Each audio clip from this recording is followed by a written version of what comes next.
سبحان الله والحمد لله ولا إله إلا الله والله أكبر ولا حول ولا قوة إلا بالله العلي العظيم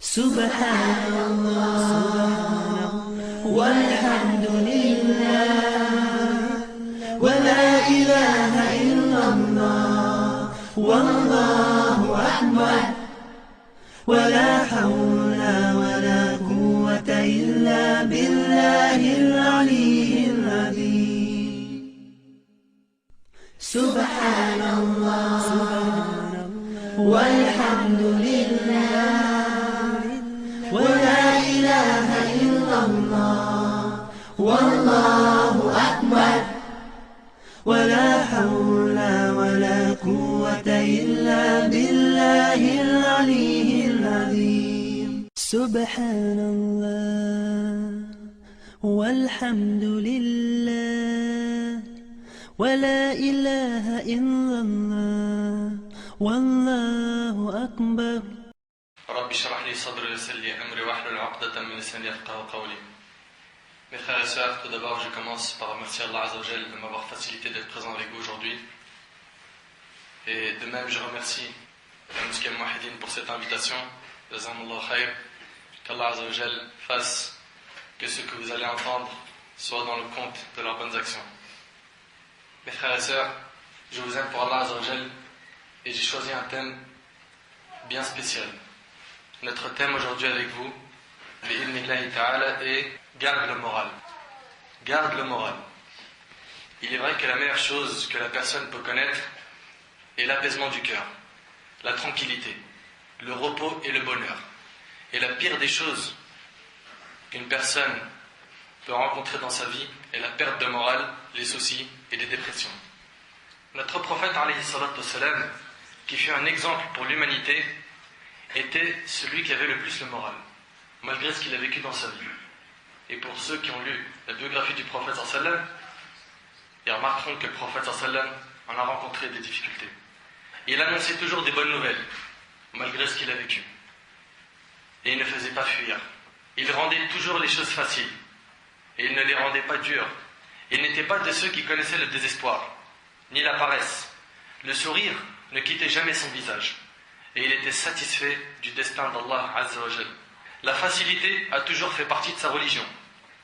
Le juste milieu était le chemin qu'il avait emprunté. Mes frères et sœurs, le bonheur, le vrai bonheur, se trouve uniquement dans la religion qu'est l'islam et rien d'autre. La majorité des gens se plaignent de la peur, de leur avenir, des soucis. Ils sentent que leur poitrine est resserrée. On vit une période de dépression, de désespoir et de maladie psychologique. Et ce qui est étrange à notre époque, avec tout ce qu'Allah a mis à notre disposition comme moyen qui devrait nous aider, les gens n'ont pas le moral. Nos ancêtres, rahimahumullah, n'avaient pas les moyens que l'on a aujourd'hui. Et malgré cela, ils ne faisaient pas autant de dépression que nous. Aujourd'hui, tout se fait avec des boutons. Tu frappes à la porte, tu n'as plus besoin d'utiliser la main en entier. Tu fais quoi? Tu utilises juste le doigt. C'est un bouton. Pour laver les vêtements, on a des machines qui lavent et sortent en même temps, avec des boutons. Les ancêtres, ils n'avaient pas ça. Quand tu veux faire à manger, c'est plus comme à l'ancienne. Tu ramasses des pierres pour faire un feu. Aujourd'hui, il y a un four qui s'allume avec un bouton. Avant, pour avoir de la lumière, ils utilisaient des lampes à huile. Aujourd'hui, c'est un simple bouton. Subhanallah, du point de vue des moyens techniques, on a tout ce qu'il faut, mais malgré ça, on ne vit pas le bonheur qu'a vécu nos ancêtres. Ils étaient sereins, ressentaient la joie, et ils étaient surtout satisfaits de ce qu'Allah leur avait donné, et ça c'est la vraie richesse. Dans le Sunan al-Tirmidhi, dans le hadith d'Abi Huraira, le prophète il a dit Warda bima qasamahu Allahu lak, takun aghna an-nas. Et sois satisfait de ce qu'Allah t'a donné, tu seras le plus riche des gens. Sois satisfait de ce qu'Allah t'a donné, tu seras le plus riche des gens. Mes frères et sœurs, la réalité de ce bas monde est qu'elle est dure à supporter. Le bas monde est une terre d'épreuves, de soucis et de difficultés. Allah Azza wa Jal a dit dans Surat Al-Balad, Surat 90, verset 4, Laqad khalaqna al-insana fi kabad. Nous avons certes créé l'homme pour une vie de lutte. Une vie de lutte. de combat. Voyons ensemble les causes de la perte du moral. On remarque que dans la vie, on passe souvent d'un malheur à un autre, d'une épreuve à une autre, et cela ne s'arrête pas jusqu'à notre mort. Lorsque l'on regarde la vie de l'être humain, on s'aperçoit que du début à la fin, rien n'a été facile. Les étapes de l'évolution de l'embryon n'ont pas été faciles. Lorsque le bébé était à 1 ou 2 mois de la sortie du ventre de la maman, il était plié, il n'était pas à l'aise. Et dès qu'il sort, il sort en pleurant. Le départ, c'est des larmes. Il sort en pleurant. Mais c'est pas terminé. Le bébé, la première fois qu'il va allaiter de la poitrine de sa mère, il a énormément de difficultés. C'est dur pour lui. La première fois qu'il va faire ses besoins, c'est très très dur pour lui. Des fièvres, des douleurs, il ne dort pas, sa maman elle panique. Ça c'est quand il est encore petit. Ses dents ils commencent à pousser, c'est une torture. Oui ou non? Ses dents ils poussent, c'est une torture. Est-ce que ça se termine là? Non. Il commence à marcher, il se mange le mur, le placard, le sol. Il se mange tout ce qui bouge. Ça c'est quand il marche. Il va à l'école, c'est difficile. Il y a des examens, il y a des contrôles. Après il y a des examens de fin d'année, des diplômes. C'est difficile. Il a fini l'école, il ne trouve pas de travail.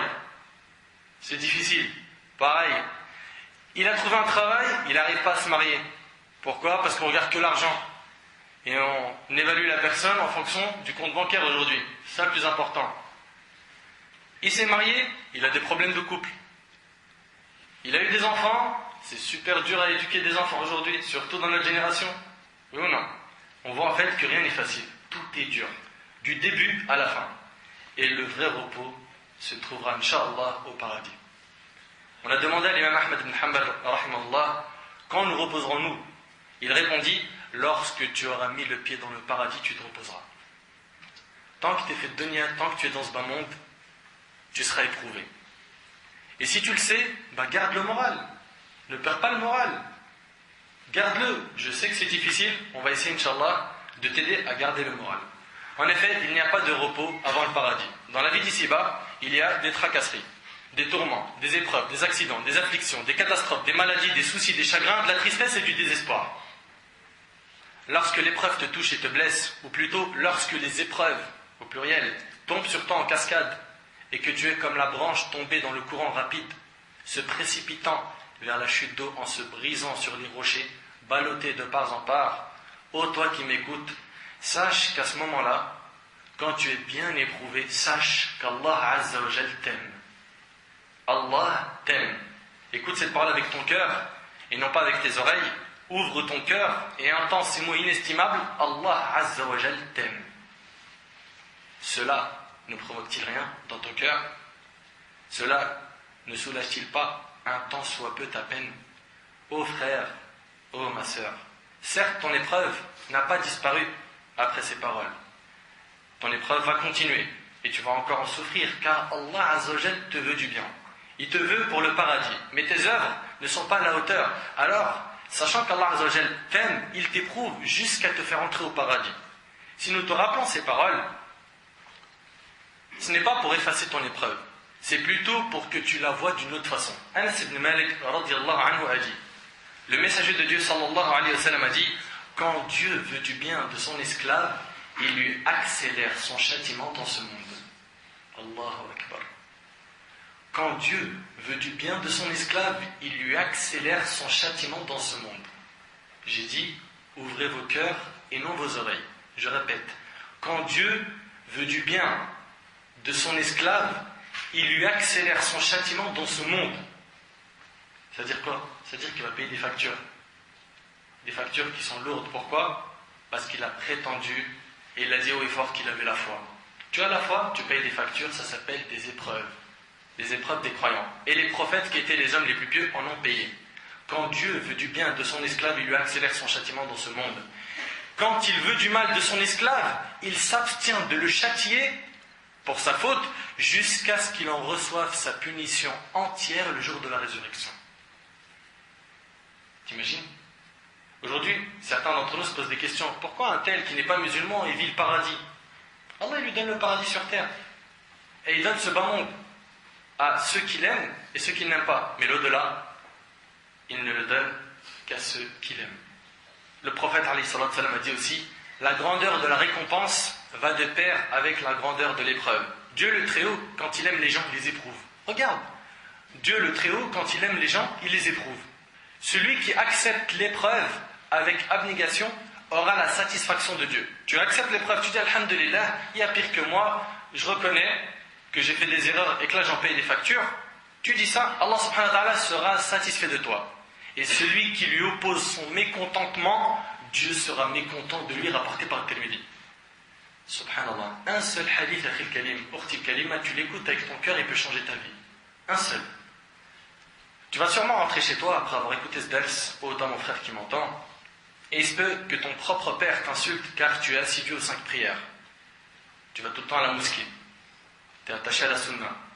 Ma sœur, elle va peut-être rentrer chez elle après ce dals, et il se peut que sa propre mère va la mépriser et lui faire du mal car elle porte le hijab et elle est pudique.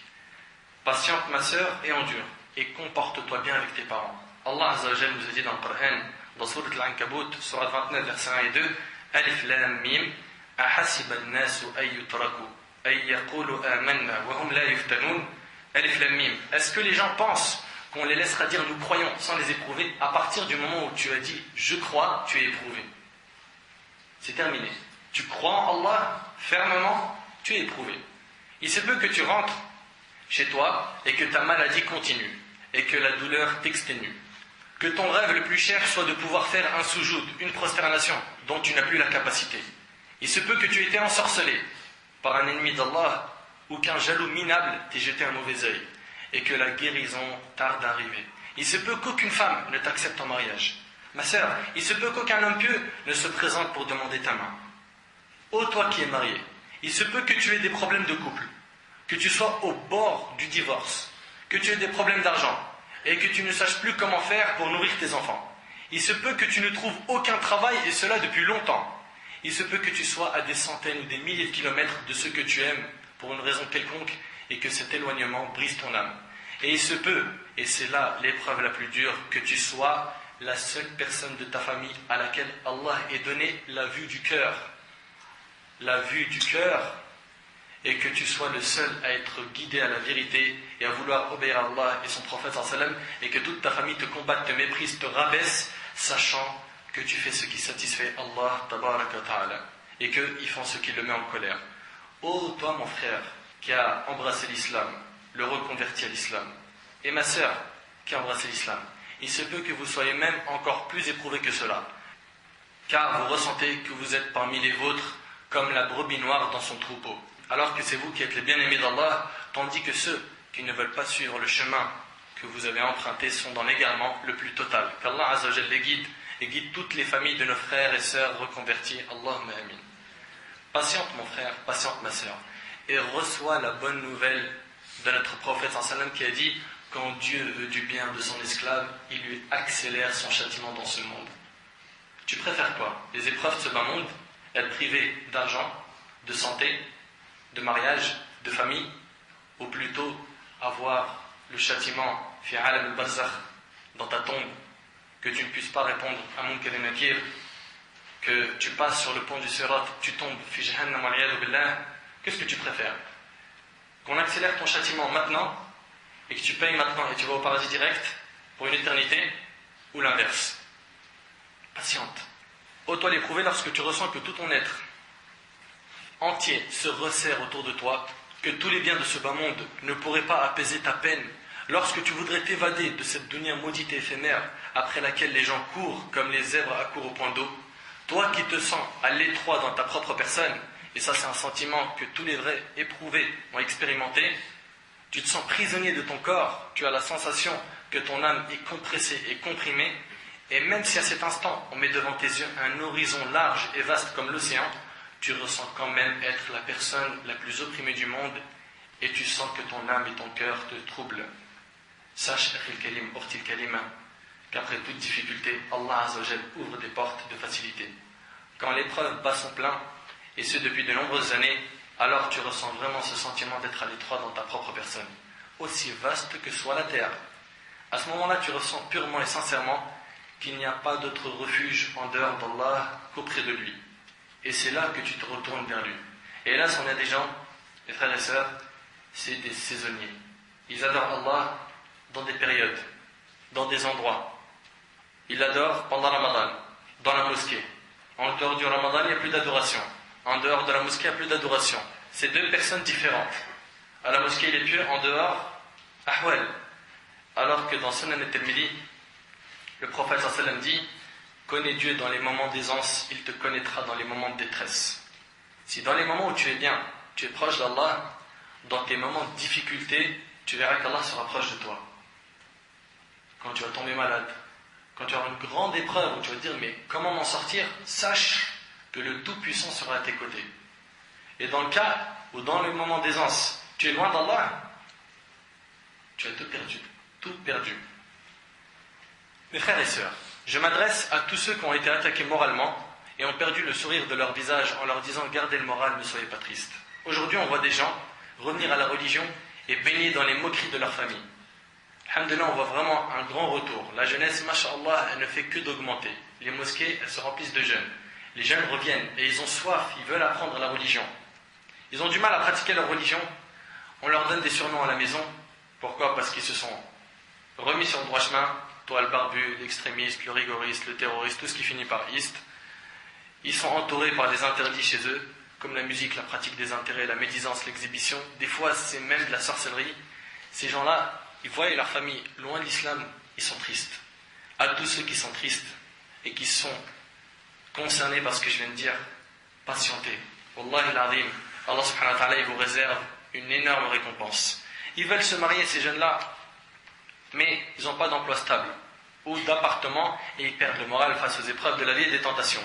Soyez forts et tenez le coup et sachez que votre récompense auprès d'Allah est immense, surtout que nous vivons une période de tentation très très forte.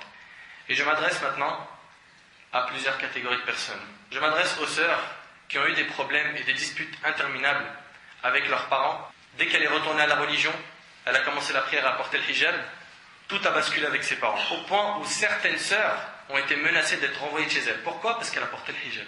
Et la famille, elle ne la tolère plus. Ma sœur, écoute-moi bien, toi qui es dans ce cas-là. Aujourd'hui, c'est triste à dire, une musulmane peut se voir jeter à la rue par ses propres parents juste parce qu'elle porte le hijab. Si elle veut se marier, on la force à choisir un homme de son village d'origine, du bled. Plutôt qu'un jeune qui pratique venant la demander dans le pays où elle vit. Comme par exemple, deux Belges qui veulent se marier, mais le père de famille veut absolument la marier avec le cousin du bled. Même si c'est pas un pieux. On lui refuse tel et tel homme parce qu'il n'est pas de son origine, pas assez riche. Ô vous qui souffrez avec vos familles, dans la pratique de la religion, sachez que le prophète sallallahu alayhi wa sallam a dit: celui qui voudra s'attacher à sa religion sera comparable à un homme qui tient une braise de feu dans la paume de sa main. Et franchement, on l'a vu cette époque. Puis il a dit: parmi ceux qui vivront dans cette époque dure, remplie de tentations, ces derniers auront la récompense de 50 hommes. On lui demanda: ô messager d'Allah, la récompense de 50 hommes, parmi eux ou parmi nous? Le prophète sallallahu alayhi wa sallam répondit: la récompense de 50 hommes parmi vous. Ceux qui s'attachent à la religion dans les périodes de tentation, ils ont la récompense de 50 compagnons. Et le hadith il est rapporté par l'imam al-Tirmidhi, Abu Daoud et Ibn Majah. Certains, parmi nos frères, prennent leur courage à deux mains et vont demander une sœur. Le père, il le regarde de haut en bas et l'envoie balader comme si c'était un mendiant ou un voleur. Car ce qui règne aujourd'hui, hélas, c'est la monnaie. Le père ne demande même plus au sujet de la piété du prétendant. Alors que selon Abu Huraira radiyallahu anhu, le prophète sallallahu alayhi wa sallam a dit: lorsqu'un homme d'une religiosité et d'un comportement irréprochable vous fait une demande en mariage, mariez-le. Mariez-le, il a la religion, il a un comportement, mariez-le. Faute de quoi, une grande corruption se répandra sur terre, rapportée par At-Tirmidhi et jugée valide par Cheikh Al-Albani rahimahullah. Mes frères et sœurs, je m'adresse à tous ceux qui se considèrent laids. Sachez que Dieu ne regarde pas les apparences, mais il regarde les cœurs et les œuvres. Abu Huraira radiyallahu anhu rapporte que le prophète sallallahu alayhi wa sallam a dit: certes, Allah ne regarde pas vos corps ni vos images, mais il regarde vos cœurs et vos actes. Rapporté par Muslim. Voilà ce qu'Allah regarde. Il ne regarde pas ton compte bancaire, tes muscles, biceps, triceps, je sais pas quoi. Non, il ne regarde pas tout ça. Ce qu'il regarde, c'est pas aussi la marque de ton iPhone, de tes baskets, de ton manteau en cuir. Allah subhanahu wa ta'ala, ce qu'il regarde, c'est premièrement les cœurs. Le cœur, s'il est pur, il va faire que tous les actes de l'être humain prennent le chemin d'Allah Azza wa Jal et du prophète sallallahu alayhi wa sallam. Et si le cœur, il est rouillé, rempli de péchés, de shahawat, les passions et les désirs interdits de ce bas monde, qu'est-ce qui se passe? Il demande au corps de désobéir à Allah Azza wa Jal. Donc la première chose, c'est les cœurs. On est d'accord donc avec les gens qui disent, mon frère, le cœur c'est plus important. Mais attention, il dit, mon frère, le cœur c'est plus important, il ne fait pas la salat. Je lui dis, prie, akhi. Il dit, akhi, il est blanc, abiyad. Mon cœur il est blanc, j'ai besoin de prier, il est blanc. Mais ton cœur il est blanc, c'est une bonne chose. Allah il regarde les cœurs et les actes. Et le hadith il est rapporté par Muslim. En plus de ça, qu'est-ce que tu pensais que ton cœur il est blanc? Ça fait partie de la science d'Allah. Qui t'a dit que ton cœur était blanc? C'est très grave de dire ça. C'est très très grave. Et Allah subhanahu wa ta'ala a dit, Inna akramakum indallahi atqakum. Le plus noble d'entre vous auprès de Dieu est le plus pieux d'entre vous. Voilà les plus nobles chez nous. C'est qui? C'est les plus pieux. Pas ceux qui ont une belle voiture, une belle maison, et il a une femme, masha'Allah, qui est comme ceci et comme cela. Les plus nobles d'entre vous auprès de Dieu sont les plus pieux. Allah Azza wa Jal ne regarde pas le corps de ses adorateurs s'il est grand ou petit. Il ne regarde pas non plus l'aspect, s'il est beau ou laid. Tout cela n'est rien pour Dieu. De même qu'il ne regarde pas l'origine, c'est les nobles ou basses. Et il ne regarde pas non plus les biens de la personne. En fait, il ne regarde rien de toutes ces choses. Il n'y a donc pas de lien entre Dieu et ses créatures si ce n'est par la piété. Celui qui, pour Dieu, est le plus pieux, est le plus près de son Seigneur. Et il est pour Dieu le plus noble. Ainsi, tu ne dois pas t'enorgueillir à cause de tes biens, ta beauté, ton corps, tes enfants, ta demeure, ta voiture, etc. Autre chose de la vie d'ici-bas. Et tu ne dois pas t'attrister si tu es moins favorisé que les autres en bien, en beauté, etc. Mais lorsque Dieu, Allah subhanahu wa ta'ala, le très généreux, te favorise en t'accordant la piété, n'oublie pas que c'est un de ses bienfaits envers toi, alors remercie-le pour cela. Je m'adresse aussi à celui ou celle qui voit l'état de la communauté musulmane à travers le monde et la voit dans un état misérable par rapport à l'âge d'or des premiers siècles, en lui disant Akhil Karim, Ortil Karim, garde espoir. Et sache, comme l'a dit l'imam Ibn Kathir, qui était l'élève à Cheikh l'Islam Ibn Taymiyyah, que celui qui veut s'en prendre à l'islam ressemble à celui qui veut éteindre le soleil en soufflant dessus. Chose qui ne se fera jamais. Celui qui veut s'en prendre à l'islam, vous savez ce qu'il est en train de faire? Il est en train d'essayer de souffler sur le soleil pour l'éteindre. C'est possible ça? Allah subhanahu wa ta'ala dit dans Surat As-Saf, Surat 61, verset 8, يُرِيدُونَ لِيُطْفِئُوا نُورَ اللَّهِ بِأَفْوَاهِهِمْ وَاللَّهُ مُتِمُّ نُورِهِ وَلَوْ كَرِهَ الْكَافِرُونَ. Ils veulent éteindre de leur bouche la lumière de Dieu. Ils aimeraient éteindre Al-Qur'an ou Sunnah, alors que Dieu parchèvera sa lumière en dépit de l'aversion des mécréants. Ô toi qui pleures à cause de ce que tu vois des médias, sache que les ennemis de l'islam n'éteindront jamais la religion d'Allah. Et sache qu'ils ne font de mal qu'à eux-mêmes. Lorsque l'on regarde toutes les tentatives des ennemis de l'islam contre l'islam, on s'aperçoit qu'elles ont toutes échoué, sans exception. De Adam alayhi salam jusqu'à maintenant. Elles ont échoué et elles échoueront. Pourquoi? Parce que l'islam, celui qui s'en porte gardien, c'est qui? Allah Azza wa Jal. N'aie pas peur pour l'islam. L'islam, Allah le protégera jusqu'au jour du jugement. Aie peur pour ta propre personne. Allah a dit dans Surat Al-Anfal, Surat 8, verset 30, وَيَمْكُرُونَ وَيَمْكُرُ اللَّهُ وَاللَّهُ خَيْرُ الْمَاكِرِينَ. Ils complotèrent, mais Dieu a fait échouer leur complot. Et Dieu est le meilleur en stratagème. Pour avoir le soutien d'Allah, Allah nous a dit dans Surat An-Nur, Surat 24, verset 55, وَعَدَ اللَّهُ الَّذِينَ آمَنُوا مِنْكُمْ وَعَمِلُوا الصَّالِحَاتِ لَيَسْتَخْلِفَنَّهُمْ فِي الْأَرْضِ كَمَا اسْتَخْلَفَ الَّذِينَ مِنْ قَبْلِهِمْ وَلَيُمَكِّنَنَّ لَهُمْ دِينَهُمُ الَّذِي ارْتَضَى لَهُمْ وَلَيُبَدِّلَنَّهُم مِّن بَعْدِ خَوْفِهِمْ أَمْنًا يَعْبُدُونَنِي لَا يُشْرِكُونَ بِي شَيْئًا وَمَنْ كَفَرَ بَعْدَ ذَلِكَ فَأُولَٰئِكَ هُمُ الْفَاسِقُونَ. Dieu a promis à ceux d'entre vous qui ont cru et fait les bonnes œuvres qu'il leur donnerait la succession sur terre comme il l'a donné à ceux qui les ont précédés. Tu veux qu'Allah Azza wa Jal nous soutienne, nous facilite les choses, crois en Allah et fais des bonnes œuvres. Il donnerait force et suprématie à leur religion qu'il a créée pour eux, il leur changerait leur ancienne peur en sécurité, ils m'adorent et ne m'associent rien, et celui qui m'écroit par la suite, ce sont ceux-là les pervers. Si aujourd'hui on n'a pas le soutien d'Allah face à certaines épreuves, c'est sans doute car nous faisons trop de péchés et que nous avons besoin de retourner à Allah Azza wa Jal. Allah a dit In tansurullah yansurkum. Vous soutenez Allah subhanahu wa ta'ala, Allah vous soutient. Vous l'abandonnez, il vous abandonne. Je m'adresse à celui qui est revenu à la religion et a voulu faire la da'wa à sa famille, à ses amis d'enfance, à sa femme ou à ses enfants, et il ne voit aucun résultat, sache que le messager Nuh alayhi salam a fait la da'wah pendant 950 ans. Et il n'y eut que peu de personnes qui l'ont suivi. Il y a combien de personnes? 80 personnes qui l'ont suivi. Vous imaginez? 950 ans. Et sache que ce qui t'est demandé est d'avertir et non de transformer les gens, car les cœurs sont entre les mains d'Allah, il les fait changer d'état quand il veut. Et sache que si tu es très pieux, Allah peut t'éprouver par la désobéissance d'un membre de ta famille. Dans ce cas, patiente, comme ont patienté les prophètes. Parce qu'une personne, il se dit, comment ça se fait, moi je connais le Coran, j'ai été bien éduqué, d'une grande famille, et mon enfant il est loin. Mais les prophètes, c'était les gens les plus pieux, les plus proches d'Allah subhanahu wa ta'ala, et malgré cela, on voit que Nuh alayhi salam, son fils, il était kafir, et il est mort à al-kufr, et il a patienté. Le prophète Ibrahim alayhi salam a patienté face à son père qui était kafir, mécréant. Lut alayhi salam a patienté face à sa femme qui fut mécréante. Le prophète Muhammad alayhi salatu salam a patienté face à son oncle qui était mécréant. Donc c'est pas parce que tu es pieux qu'Allah Azza wa Jalla ne peut pas t'éprouver dans ta famille, tes proches, tes enfants. Pas du tout. Les plus pieux ont été éprouvés. Patiente, sois fort, et si tu n'as pas de résultat aujourd'hui, sache qu'il y a eu des prophètes qui ont fait da'wah, et le jour du jugement, ils auront la surprise que personne ne les a suivis. Tu n'es pas meilleur qu'eux, donc fais ton rôle d'avertir, et après pour ce qui est du résultat, celui-là il appartient à Allah Azza wa Jalla. Je m'adresse à celui qui a des problèmes dans le travail, mais qui est obligé de supporter tous les désagréments car il a des enfants et une femme à nourrir. Toi qui travailles dur pour nourrir ta famille, sache que tu as une énorme récompense. Selon Ibn Amr, radiyallahu anhu, le prophète sallallahu alayhi wa sallam a dit, l'aumône faite aux pauvres est une simple aumône. L'aumône, quand tu la donnes à un pauvre, c'est une simple aumône.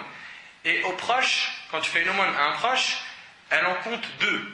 Une aumône et un respect des liens de parenté, rapporté par At-Tirmidhi. Comprends bien que tu es doublement récompensé. Quand tu travailles dur, très dur, pourquoi? Pour nourrir ta famille, donc patiente, tu as une récompense. Je m'adresse à tous ceux qui travaillent dans un métier illicite et qui désespèrent en disant « j'ai pas le choix ». D'après un des sahabis, il a dit, le prophète sallallahu alayhi wa sallam a dit, certes, tu ne laisses pas une chose pour Allah sans qu'il ne te la remplace par une chose meilleure, rapportée par Ahmed. Tu travailles dans un endroit où ils vendent de l'alcool, où ils vendent du haram. Si tu délaisses cette chose-là pour Allah Azza wa Jal et que tu as confiance en lui, le prophète sallallahu alayhi wa sallam dit, certes, tu ne laisses pas une chose pour Allah, tu l'as laissée pour Allah sans qu'il ne te la remplace par une chose meilleure. Tu as confiance en Dieu, oui ou non? Donc délaisse ce travail. N'aie pas peur de ton risque, de la subsistance, car c'est Allah subhanahu wa ta'ala qui pourvoit aux besoins de ses créatures. Je m'adresse aux jeunes qui veulent faire des études scolaires et qui trouvent cela dur. C'est dur pourquoi? Parce que j'ai envie de travailler, j'ai envie de me marier vite, j'ai envie de faire talab ilm. J'aimerais bien directement aller à Médine ou dans une autre destination apprendre la science. L'école, ça y est, ça m'a saturé, j'aime trop la religion, je veux ça. Je lui dis patiente, car la communauté a besoin de ulama, et elle a besoin aussi de médecins, d'ingénieurs, et que l'on soit dans toutes les couches sociales. Ne baisse pas les bras malgré les difficultés que tu rencontreras, et place l'intention d'être utile à la Ummah, et tu verras qu'Allah Azza wa Jal t'ouvrira toutes les portes. Je m'adresse aussi à ceux qui veulent faire des études religieuses, qui n'ont pas d'argent, à celui qui a des difficultés pour terminer les fins de mois, et qui est obligé de se sacrifier pour pouvoir vivre, et je m'adresse aux pauvres, ceux qui n'ont pas d'argent, ceux qui sont vraiment en difficulté, qui sont dans la gêne, je leur dis ne soyez pas tristes car vous rentrez au paradis, Inch'Allah, 500 ans avant les riches. 500 ans avant les riches, car les riches, on va les questionner sur pas mal de choses. Il va rester, le jour du jugement, 500 ans debout à être questionné. Pourquoi? Parce que le riche, il a gagné de l'argent. Donc on va lui demander, comme vous le savez dans le hadith d'Abi Barz al-Aslami qui est en Sunan al-Tirmidhi, on va lui demander cet argent d'où tu l'as gagné et dans quoi tu l'as dépensé. T'imagines? Chaque euro on te pose la question d'où tu l'as gagné et dans quoi tu l'as dépensé. Tandis que le pauvre il va venir le jour du jugement, il n'a pas d'argent, celui-là il passe vite. Donc il rentre 500 ans avant le riche au paradis. Et attention, il rentre avant le riche 500 ans, ça ne veut pas dire qu'il va occuper une meilleure place que le riche. Ibn al-Qayyim rahimallah, il explique en commentant le hadith d'Abi Hurayra qui est dans Sunan al-Tirmidhi où le prophète dit les pauvres entreront au paradis 500 ans avant les riches. Il dit que l'entrée des pauvres avant les riches ne signifie pas qu'ils occuperont des degrés plus hauts qu'eux au paradis. Seulement, 500 ans avant, il est déjà fait le Jannah. Et dans un hadith, Wallah al-Azim, comment ils sont beaux les hadiths du prophète sallallahu Abu Sa'id al-Khudri radiyallahu anhu, un compagnon, il rapporte qu'un groupe d'Ansarites, les Ansar, c'est les habitants de Médine, ils demandèrent assistance matérielle au messager de Dieu sallallahu alayhi wa sallam, qu'il la leur donna. Ils sont partis voir le prophète sallallahu alayhi wa sallam, ils lui ont dit on a besoin d'argent. Ils sont pauvres. Et le prophète sallallahu alayhi wa sallam, généreux, la meilleure créature qu'Allah subhanahu wa ta'ala a créée sur terre, il leur a donné. Puis, ils lui en demandèrent de nouveau, et il leur a donné. Jusqu'à l'épuisement de tout ce qu'il avait. Une fois qu'il avait dépensé tout ce qu'il possédait, il leur dit tant que je détiendrai quelques biens, je n'en serai jamais avare avec vous. Tant que j'ai de l'argent, je vous donnerai. Mais, ouvrez bien vos oreilles, vous qui avez beaucoup de difficultés au niveau de l'argent, mais celui qui se refuse par fierté d'âme de tendre la main aux autres, Dieu lui sauvegarde sa fierté. Allahu Akbar. Celui qui n'exprime pas son besoin, Dieu le met au-dessus du besoin.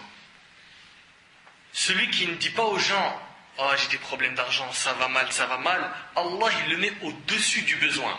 Celui qui s'astreint de patienter, Dieu lui en donne la force. Nul n'a reçu de don meilleur et plus abondant que celui de la patience. Rapporté par Bukhari et Muslim. Donc toi qui as des difficultés d'argent, sache que si tu patientes et que tu ne tends pas ta main, malgré que tu aimerais le faire, Wallahi al-Azim, et je le jure par Allah, car c'est Allah qui a appris ça au prophète sallallahu alayhi wa sallam, Allah subhanahu wa ta'ala te mettra au-dessus du besoin. Il fera que le mois il se terminera, et que tu mangeras à ta faim, et que le loyer il sera payé, et que tes problèmes seront réglés. Remets-toi-en à Allah, et tu verras que tout sera réglé. Je m'adresse à celles dont les enfants lui rendent les cheveux blancs, par les bêtises et les problèmes dans la rue, à l'école, dans la religion. Ils ne font pas la prière, ils ne m'écoutent pas. Celle qui craque avec ses enfants. Abu Huraira radiyallahu anhu a dit, le prophète sallallahu alayhi wa sallam a dit, celui à qui Dieu veut du bien se voit touché dans ce qu'il a de plus cher, rapporté par le Bukhari. Quand Allah il veut du bien à quelqu'un, il le touche, il l'éprouve dans ce qu'il a de plus cher. Et la maman, ce qu'elle a de plus cher, c'est ses enfants. Oui ou non? Donc, ô toi qui as des enfants, ma sœur qui a des enfants, sache qu'Allah Azzawajal, il te veut du bien. Il veut t'élever en degré au paradis, il veut te pardonner des péchés, parce que tu en as commis et tu en commets toujours. Patiente, remercie Allah subhanahu wa ta'ala et sache qu'au final, on est en train de te purifier de tes péchés, comme ça le jour du jugement tu viens, tu n'as pas de péché. Tu rentres directement fil Jannah. Je m'adresse aussi à celles qui souhaitent avoir un enfant, et Meskina, après plusieurs tentatives, elle n'arrive pas à être enceinte. Comment réagir aux remarques des gens du genre, la pauvre, elle est stérile? Que faire devant une belle famille déçue? Comment ne pas envier les copines, voisines et cousines qui engendrent les unes après les autres, qu'Allah leur préserve leurs enfants? Ma sœur, toi qui as été privée d'enfants, sache que tu peux en avoir et que tout est entre les mains d'Allah. Le puissant c'est qui? Allah subhanahu wa ta'ala. Celui qui donne et qui prive c'est qui? Allah Azza wa Jal. Donc toi qui n'as pas d'enfant et qui est stérile, sache que tout ça c'est entre les mains d'Allah. Pour cela, fais les causes. Quelles causes? Invoque Allah subhanahu wa ta'ala. Ad-du'a silah al-mu'min. L'invocation, c'est l'arme du croyant. C'est une arme solide. De plus, multiplie les demandes de pardon. Al-istighfar. Quand tu demandes pardon à Allah, Allah il te donne ce que tu veux. Et ça, c'est dans Surat Nuh. C'est Allah subhanahu wa ta'ala qui nous a dit ça. Dans Surat Nuh, Surat 71, versets 10, 11 et 12. فَقُلْتُ اسْتَغْفِرُوا رَبَّكُمْ إِنَّهُ كَانَ غَفَّارًا يُرْسِلِ السَّمَاءَ عَلَيْكُمْ مِدْرَارًا وَيُمْدِدْكُمْ بِأَمْوَالٍ وَبَنِينَ وَيَجْعَلْ لَكُمْ جَنَّاتٍ وَيَجْعَلْ لَكُمْ أَنْهَارًا. J'ai donc dit, implorez le pardon de votre Seigneur, car il est grand pardonneur. Implorez le pardon de votre Seigneur, car il est grand pardonneur. Et regarde le pardon, pour qu'il vous envoie du ciel des pluies abondantes. Des pluies par l'istighfar. D'ailleurs, Omar radiallahu anhu, une fois il est sorti pour faire salat al-istisqa, la prière pour demander la pluie, et tout le chemin il disait qu'un seul mot, astaghfirullah, astaghfirullah, astaghfirullah. Les gens lui ont dit, mais demande à Allah, demande la pluie, pourquoi tu demandes pardon? Il a dit, car Allah il a dit, فَقُلْتُ اسْتَغْفِرُوا رَبَّكُمْ إِنَّهُ كَانَ غَفَّارًا يُرْسِلِ السَّمَاءَ عَلَيْكُمْ مِدْرَارًا. Implorez le pardon de votre Seigneur car il est grand pardonneur pour qu'il vous envoie du ciel des pluies abondantes. Donc à l'istighfar, la demande de pardon, ça fait descendre la pluie. Et quoi encore? Et qu'il vous accorde beaucoup de biens et d'enfants. Allahu Akbar. À l'istighfar, demander pardon, ça ramène des enfants? Naam, c'est dans le Coran. Tu es un croyant, tu es une croyante, tu crois en la parole d'Allah et ne dis pas je vais essayer. Car Allah subhanahu wa ta'ala, on ne l'essaye pas. Allah subhanahu wa ta'ala, on ne l'essaye pas. Quand on pratique notre religion, quand on demande à Allah, on lui demande en ayant la certitude qu'on aura la réponse. C'est ce qu'il nous enseignait le prophète sallam. Invoquer Allah en ayant la certitude d'avoir une réponse. Mais je vais essayer, je vais tester, si ça marche tant mieux, si ça marche pas, j'en veux plus. Ça marche pas. Ça ne marche pas. Donc, implorez le pardon de votre Seigneur, car il est grand pardonneur, pour qu'il vous envoie du ciel des pluies abondantes et qu'il vous accorde beaucoup de biens et d'enfants, et vous donne des jardins et vous donne des rivières. Voilà ce que nous disons à nos sœurs qui n'ont pas encore d'enfants. Demandez à Allah subhanahu wa ta'ala en invoquant et demandez pardon à Allah subhanahu wa ta'ala. Je m'adresse à tous les célibataires en leur disant qu'Allah azza wa jal vous donnera que ce que vous méritez. Pour cela, soyez patients. Sachez qu'Allah subhanahu wa ta'ala est généreux et qu'il vous a déjà écrit avant même que les cieux et la terre soient créés qui sera votre futur conjoint. Alors faites les causes en vous conformant au Coran et à la Sunna et n'allez pas sur mariagemusulman.com et remettez-vous-en à Allah.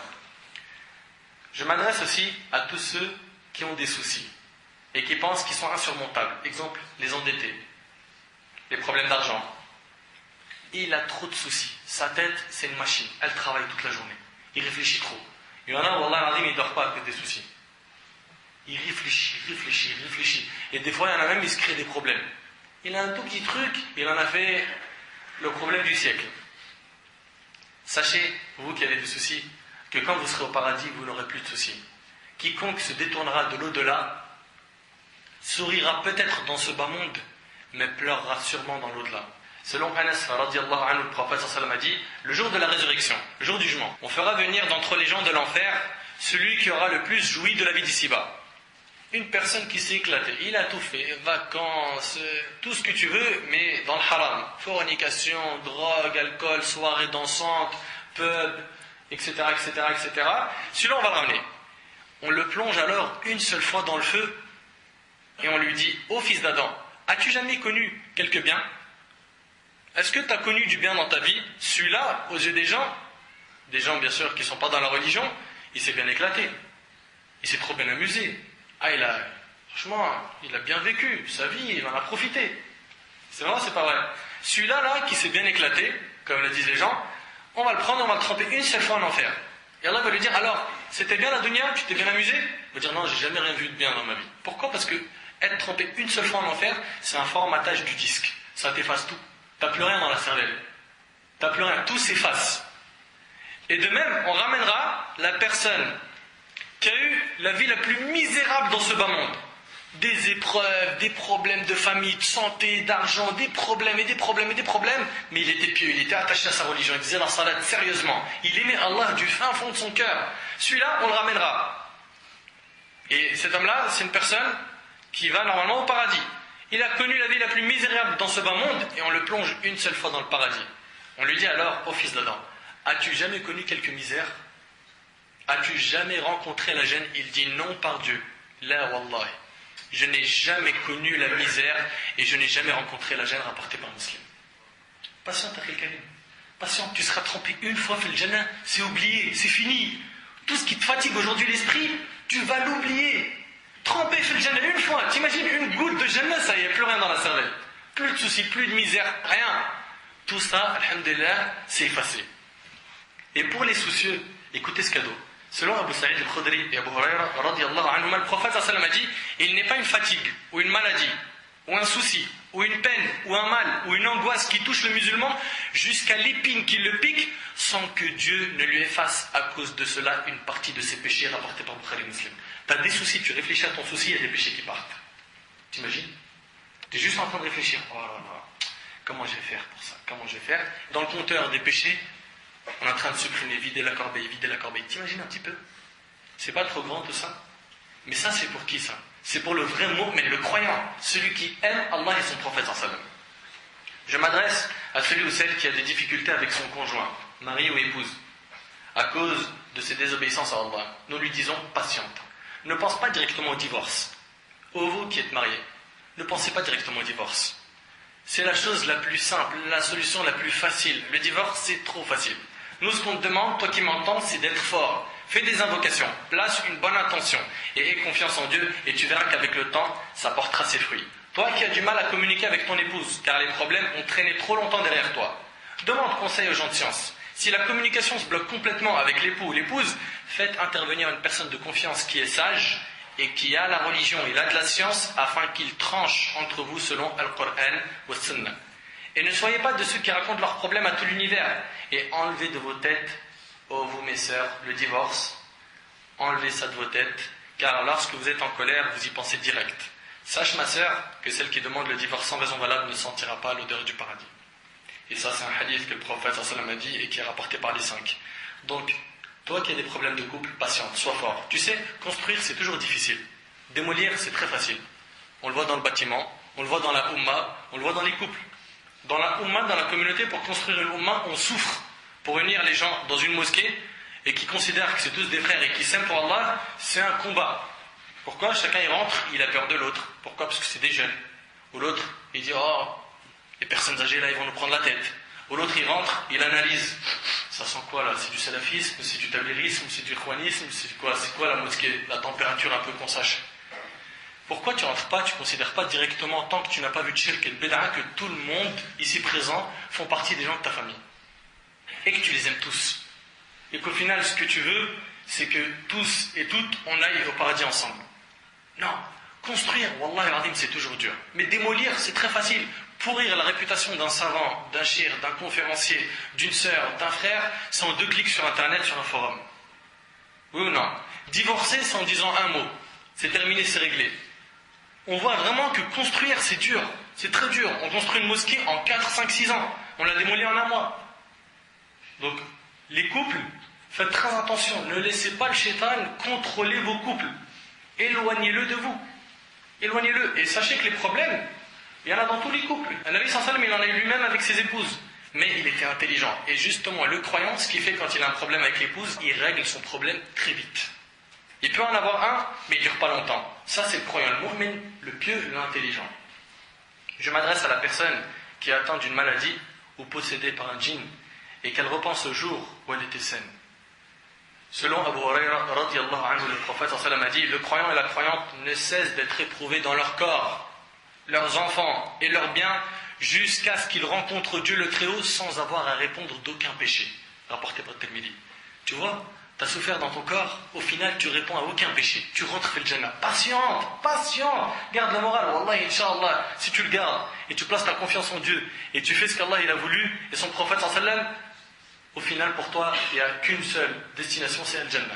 Je m'adresse à tous ceux ou celles qui ont perdu des enfants en leur disant patientez, remerciez Allah et soyez satisfaits de ce qu'Allah vous a donné. Oui, mais remercier Allah c'est trop dur ce que tu nous demandes. Oui, mais ça porte ses fruits. Il y a une grande récompense derrière. Selon Abu Musa al-Ash'ari, radiyallahu anhu, le prophète sallallahu alayhi wa sallam a dit, quand l'enfant de l'une des créatures d'Allah meurt, Allah dit à ses anges, ainsi, vous avez repris l'âme de l'enfant de mon esclave? Les anges répondent, oui. Il dit, vous avez donc cueilli le fruit de son cœur? Les anges disent, oui. Il dit, subhanahu wa ta'ala, qu'a dit mon esclave? Ils disent, il t'a loué, hamidaka wastarja. Il t'a loué et il a dit, inna lillah wa inna ilayhi raji'un. Nous appartenons à Allah et nous devons lui revenir. Allah subhanahu wa ta'ala dit alors, construisez au paradis une maison pour mon esclave et appelez-la la maison de la louange, rapportée par Tirmidhi, Baytul Hamd. Patiente, tu as perdu un enfant, il y a le Jannah, il y a toujours une compensation. Le prophète sallallahu alayhi wa sallam, il passait à côté de la famille d'Ammar ibn Yasir qui souffrait par les polythéistes, il disait Sabran ala Yasir, fa inna maw'idakumul Jannah. Patientez aux familles de Yasir, votre rendez-vous est au paradis. Il voyait la femme qui avait la crise d'épilepsie, son hadith il est rapporté par Bukhari et Muslim. Et elle est venue demander au prophète sallallahu alayhi wa sallam, fais-moi une invocation car je me découvre. Au moment de ma crise, il lui a dit patiente et tu auras le paradis. Elle a dit je patiente pour avoir le paradis. Patiente, tu auras le paradis. Patiente, garde le moral. Pourquoi tu te brûles le moral? Pourquoi? Pour ce bas monde éphémère qui ne vaut rien du tout. Quant à ceux qui ont perdu un proche de leur famille, une mère, un père, un frère, une sœur, sache qu'Allah te donnera le paradis si tu fais preuve de patience. Il y a des sagesses divines qui nous sont cachées et notre devoir est d'accepter ce qu'Allah Azzawajal a voulu pour nous sans dire pourquoi cela m'est arrivé. Abu Huraira radiyallahu anhu rapporte que le prophète sallallahu alayhi wa sallam a dit qu'Allah Azzawajal a dit quand je reprends à mon esclave croyant l'âme de l'être qu'il aime le plus au monde et qu'il se montre patient dans l'espoir de ma récompense, je n'ai d'autre récompense pour lui que le paradis. Rapporté par Bukhari. Tu patientes quand Allah subhanahu wa ta'ala, il te prend un être très cher dans ta famille, tu patientes dans l'espoir de la récompense divine, la récompense que tu as, c'est Al-Jannah. Je m'adresse à tous ceux qui ont perdu la vue en leur disant, Anas ibn Malik radiallahu anhu rapporte ceci, j'ai entendu le prophète sallallahu alayhi wa sallam dire, Dieu Tout-Puissant a dit, c'est un hadith qudsi, quand j'éprouve mon esclave dans les deux choses qu'il aime le plus, ses yeux, et qu'il se montre patient, je lui donne le paradis en dédommagement de leur perte rapportée par le Bukhari. On voit donc qu'il n'y a pas de perte avec Allah subhanahu wa ta'ala. Ça n'existe pas. Tu es perdant quand tu travailles avec un patron dans ce bas monde. Mais avec Allah azza wa jal, tu es gagnant à coup sûr. À tous les coups, tu gagnes. Mais il y a des conditions. C'est que tu sois patient. Tu sois un vrai croyant. Je m'adresse à tous ceux qui ont subi des injustices. Que ce soit dans le travail, ou dans son quartier, dans la cité, dans les tribunaux. Il a dû payer des dommages et intérêts de 15 000, 30 000, 20 000 euros, je ne sais pas combien. Pourquoi ? Car il a perdu son procès avec une personne. Celui-là qui a perdu son procès et qui est opprimé, qui a subi une injustice, et ceux qui ont subi des injustices avec leur belle famille ou avec n'importe qui ici sur terre, un musulman, un non-musulman, je leur dis patientez et écoutez ce beau hadith. Écoutez ce beau hadith, selon Abu Huraira radiallahu anhu, le prophète sallallahu alayhi wa sallam a dit, savez-vous qui a fait faillite ? Celui qui a fait faillite, c'est qui ? Dans notre définition à nous, c'est celui qui n'a plus d'argent. Et les compagnons, c'est ce qu'ils ont dit. Ils dirent, nous considérons comme failli, parmi nous, celui qui a perdu son argent, et c'est bien. Et le prophète sallallahu alayhi wa sallam a dit, le failli de ma communauté. Celui qui a fait faillite dans ma communauté, c'est celui qui viendra le jour de la résurrection ayant fait la prière. Subhanallah, il a fait la prière. Il a observé le jeûne. Il a payé l'impôt, zakat. Il vient après avoir insulté celui-ci. Donc il a fait salat, saum, zakat. Il a accompli de bonnes œuvres. Mais en même temps qu'il a fait de bonnes œuvres, il a insulté un tel, a accusé celui-là de dévergondage, mangé l'argent de tel autre. Il a mangé l'argent d'un tel, répandu le sang de celui-là et frappé tel autre. On répartit ses bonnes actions entre ses victimes. Celui-là, il vient le jour du jugement, il a été injuste envers plusieurs personnes, il commence à rembourser ses injustices avec ses hasanat. Parce qu'il a jeûné, il a prié, il a fait des zakats. On prend ses bonnes actions et on commence à rembourser. C'est bon, on ne doit plus rien, allez, au suivant. Et toi, c'est bon, on ne doit plus rien, au suivant, au suivant, au suivant. Mais à un moment, il se peut que cette personne-là, il n'ait plus de bonnes actions. Il n'en a plus. Et il y a encore des dettes à rembourser. Tu as été injuste encore envers 200 personnes, là, regarde la queue, comment elle est longue. Qu'est-ce qu'il fait Allah subhanahu wa ta'ala ? Il dit, prenez vos péchés et donnez-lui. Et on le prend et on le jette en enfer. Voilà la personne qui a fait faillite dans notre communauté. L'injuste. L'injuste. Donc toute personne qui a subi une injustice, sache que celui qui a été injuste envers toi, il va faire faillite le jour du jugement. Faillite.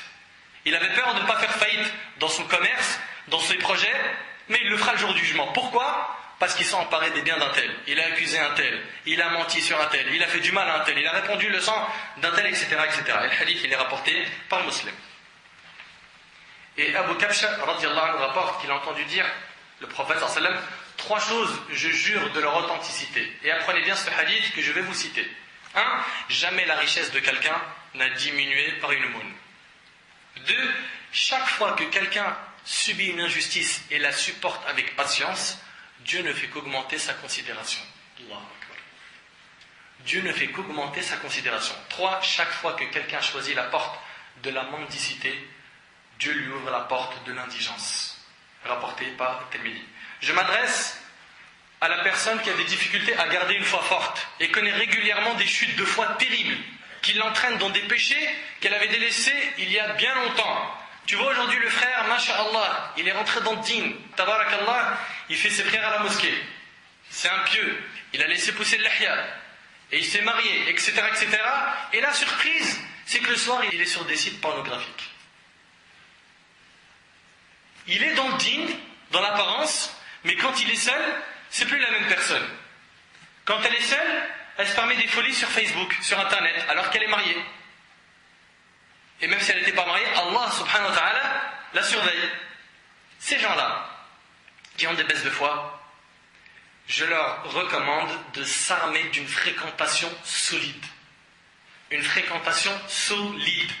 Voilà le remède. Sans cette dernière, sache, mon frère, ma sœur, que tu seras perdu. Et les bonnes fréquentations sont des dons d'Allah, il faut les mériter.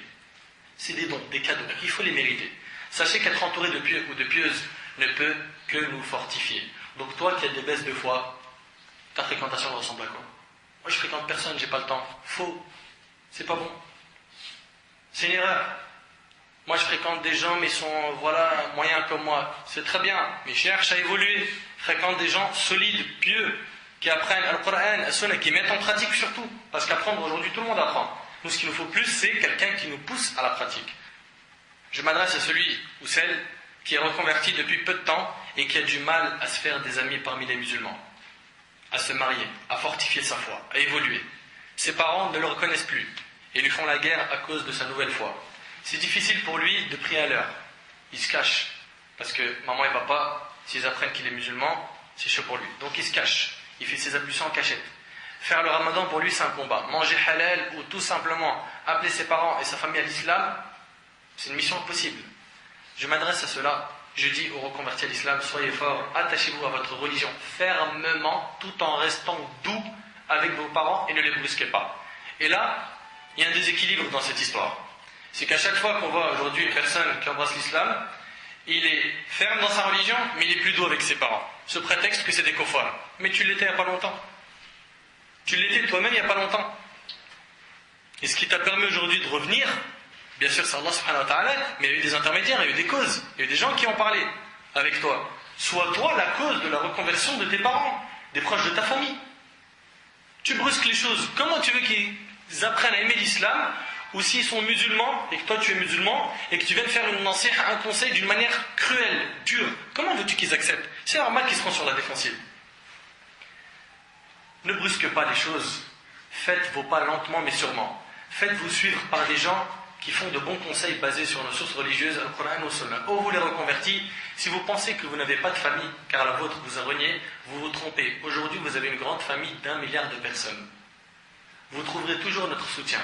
On sera toujours là pour vous et on vous considère vraiment, et Wallah, Allah il en témoigne, on vous considère comme nos frères et sœurs de sang. Je m'adresse à tous ceux qui ont des filles et qui le regrettent en disant si seulement j'avais eu un garçon, c'est la chouma. J'ai une fille, j'ai 2 filles, 3 filles. Ma femme elle sait faire que des filles. C'est quoi ça? Et il lui dit écoute, 4e enfant si c'est une fille, t'es répudié. Mais t'es malade ou quoi? Tu crois que c'est elle qui contrôle ça?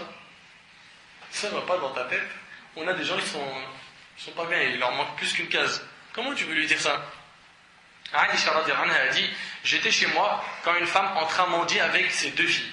Elle ne trouva chez moi qu'une seule date que je lui ai donnée. Subhanallah, la maison du prophète sallallahu alayhi wa sallam, il n'y avait qu'une seule date. Elle la partagea entre ses 2 filles, sans en manger elle-même. Elle a donné la date à la maman elle a pris la date, elle l'a coupée en 2, elle a donné une moitié à sa première fille, et l'autre moitié à la deuxième. Puis, elle se leva et partit. À ce moment, entra le prophète, sallallahu alayhi wa sallam. Aïcha dit, je l'en informais. Et il, alayhi wa sallam, dit, celui que Dieu a éprouvé par quelques-unes de ses filles, et qui les a bien traitées, elles seront pour lui un bouclier contre le feu de l'enfer rapporté par Bukhari Muslim. Donc toi qui es en train de dire oh des filles. Tes filles si tu les éduques bien c'est un bouclier pour toi contre l'enfer. À votre avis, quel sera l'état d'une personne qui est dans un cas de figure que je viens de citer? Quel sera l'état de celui ou celle qui est dans plusieurs de ces cas? La réponse, ces personnes sans aucun doute n'auront plus le moral à un moment de leur vie. La dunya, mes frères et sœurs, est pleine d'épreuves. Et ce qui est impressionnant, c'est que certains pensent qu'avec le matériel, on peut vivre le paradis sur terre, chose complètement fausse. Ce bas monde a fait pleurer et souffrir plus d'une personne. Et selon Abu Huraira, radhiyallahu anhu, le prophète sallallahu alayhi wa sallam a dit, ce bas monde est la prison du croyant et le paradis du mécréant rapporté par Muslim. Tant que tu es dans ce bas monde, tu vas rencontrer des difficultés, même au moment de ta mort. Et après ta mort, ce ne sera pas facile pour tout le monde.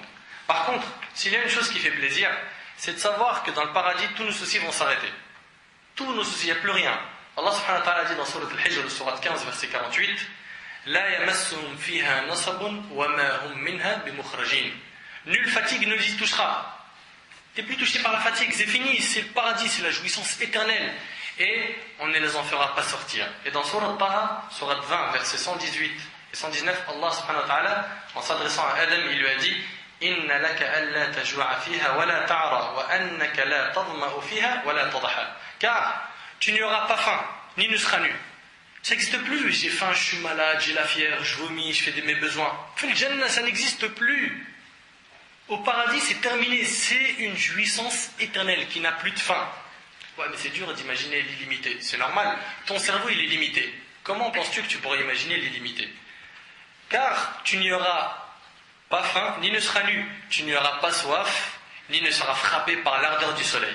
C'est fini. Au paradis, les gens auront le cœur purifié de toute maladie. Plus de jalousie, de haine, d'hypocrisie. Comprenez, mes frères et sœurs, que toute personne vivante sur terre a des soucis. Mais sachez qu'il y a soucis et soucis. Ô toi qui m'entends, quel est ton souci? Certains, le souci, c'est l'argent. D'autres, le souci, c'est son ventre. Qu'est-ce qu'il va manger aujourd'hui, demain, après-demain? Il appelle sa femme, alors ce soir, c'est bon, harira, on mange quoi, tagine, couscous? C'est ça son souci. D'autres, leur souci, c'est le foot. Tel jour a été acheté de telle équipe.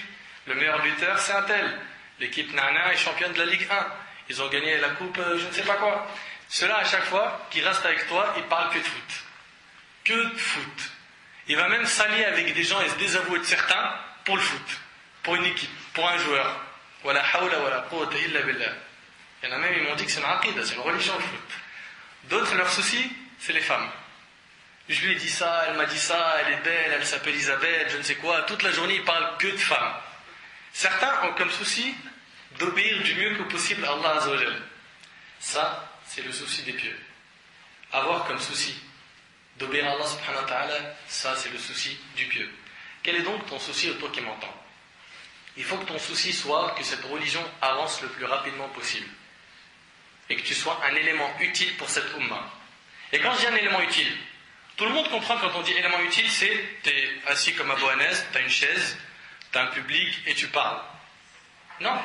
Un élément utile, c'est pas forcément une personne qui va appeler à l'islam en faisant des prêches. Il peut le faire autrement. Il y a plusieurs manières. Il aide la mosquée, il est fort par exemple dans la sono. Il est fort dans ça, dans ce domaine. Et nous, on est une communauté qui se complète. On a tous besoin les uns des autres. Les compagnons, c'était tous des du'at, des prêcheurs. Ibn Umar, un savant de hadith. Abu Huraira, un savant de hadith. Ibn Mas'ud, il maîtrisait la science du Coran. Mu'adh ibn Jabal, celui qui connaissait mieux al-halal wal-haram. Ali ibn Abi Talib, Umar ibn Khattab, eux, c'était des gouverneurs. Ils connaissaient bien comment gérer un pays. Chacun, il avait son rôle. Chacun, il avait un rôle. Tu me comprends? Donc, ce qu'il faut, en fait, c'est que toi, tu sois un élément utile à cette ummah. Tu sers à quelque chose. Tu finis pas, à la fin, dans la poubelle de l'histoire. Maintenant, voyons comment retrouver le moral. Passons maintenant à la deuxième partie de ce ders, c'est la plus importante. Comment retrouver le moral? Premièrement, en s'armant par la foi. Al-iman wa al-amal as-salih, et l'accomplissement des bonnes œuvres. Retenez que vous pouvez être dans un palais et être malheureux. Et vous pouvez être dans un studio de 15 mètres carrés et être l'homme le plus heureux du monde. Car le bonheur ne se trouve pas dans le matériel, mais le bonheur se trouve dans l'adoration d'Allah et dans la foi. L'imam Ahmad rahimahullah, malgré qu'il était très pauvre, il était très heureux, contrairement aux riches de son époque qui n'avaient pas connu le bonheur. Cheikh al-Islam Ibn Taymiyyah rahimahullah a également dit, quand il était en prison, écoutez bien ces paroles, il est en prison, regardez ce qu'il dit, que feront-ils de moi mes ennemis? Moi, mon paradis et mon jardin sont dans ma poitrine. Mon paradis, il est dans mon cœur. Je me déplace, il est avec moi. Donc comment tu veux m'enlever le bonheur? Mon paradis et mon jardin sont dans ma poitrine. Où je vais, ils sont avec moi. Mon assassinat, ils veulent me tuer, je suis martyr. Ils veulent m'expulser du pays, c'est du tourisme pour talab al-ilm. Ils veulent quoi? M'emprisonner? C'est un isolement avec Allah. Je peux me retrouver enfin avec Allah et dialoguer avec lui. Donc tu remarques qu'en fait le croyant, il ne peut pas perdre le moral. Il ne peut pas. Dans tous les cas, tu es gagnant. Dans tous les cas, tu es gagnant. Celui qui à la fois ne se soucie pas de ce bas monde. Les plus heureux du monde sont les adorateurs sincères. Le croyant, si sa maison est super modeste et qu'il ne mange pas le luxe, ils se sont bien quand même. Bilal, radiyallahu anhu, mes frères et sœurs, ouvrez bien vos cœurs et non vos oreilles. Bilal, il était riche, c'était un esclave, pauvre. On lui a fait ce que peut-être aucun compagnon a subi. On l'a allongé par terre, en pleine canicule, on le faisait souffrir, on lui mettait des grosses pierres sur sa poitrine, et à la fin il disait quoi? Ahadun ahad, l'unique, l'unique. Et Bilal, malgré qu'il n'a pas connu le bonheur que nous on connaît aujourd'hui par le matériel, la voiture, machallah, le chauffage, la maison, je mange le matin bien comme il faut, il y en a même petit déjeuner c'est de la viande. Et regarde, Bilal, qui était pauvre, regardez ce qu'il disait, si les rois romains étaient au courant du bonheur que je vis, ils m'auraient frappé avec leur sabre. Si les rois romains étaient au courant du bonheur que je vis, ils m'auraient frappé avec leur sabre pour le voir. Allahu Akbar. Bilal, est-ce que tu peux me dire que ta vie elle est plus misérable que celle de Bilal radiyallahu anhu, et que tu as eu plus d'épreuves que lui? Impossible. Et malgré cela, il disait, si les rois ils étaient au courant de ma joie, de mon bonheur, pour l'avoir, pour s'en emparer, ils m'auraient frappé avec leur sabre. Donc on voit en fait que le vrai bonheur, la vraie joie, n'est pas dans le matériel. Il y a des gens qui vivent dans des palais et qui sont très riches et malgré cela ils sont pauvres. Et il y a des gens qui sont pauvres et malgré cela ils sont riches. Comprenez bien ces phrases. Il y a des gens qui vivent dans des palais et qui sont riches mais ils sont pauvres. Pourquoi? Parce qu'il a retrouvé la vraie joie. Son cœur, il lui manque quelque chose.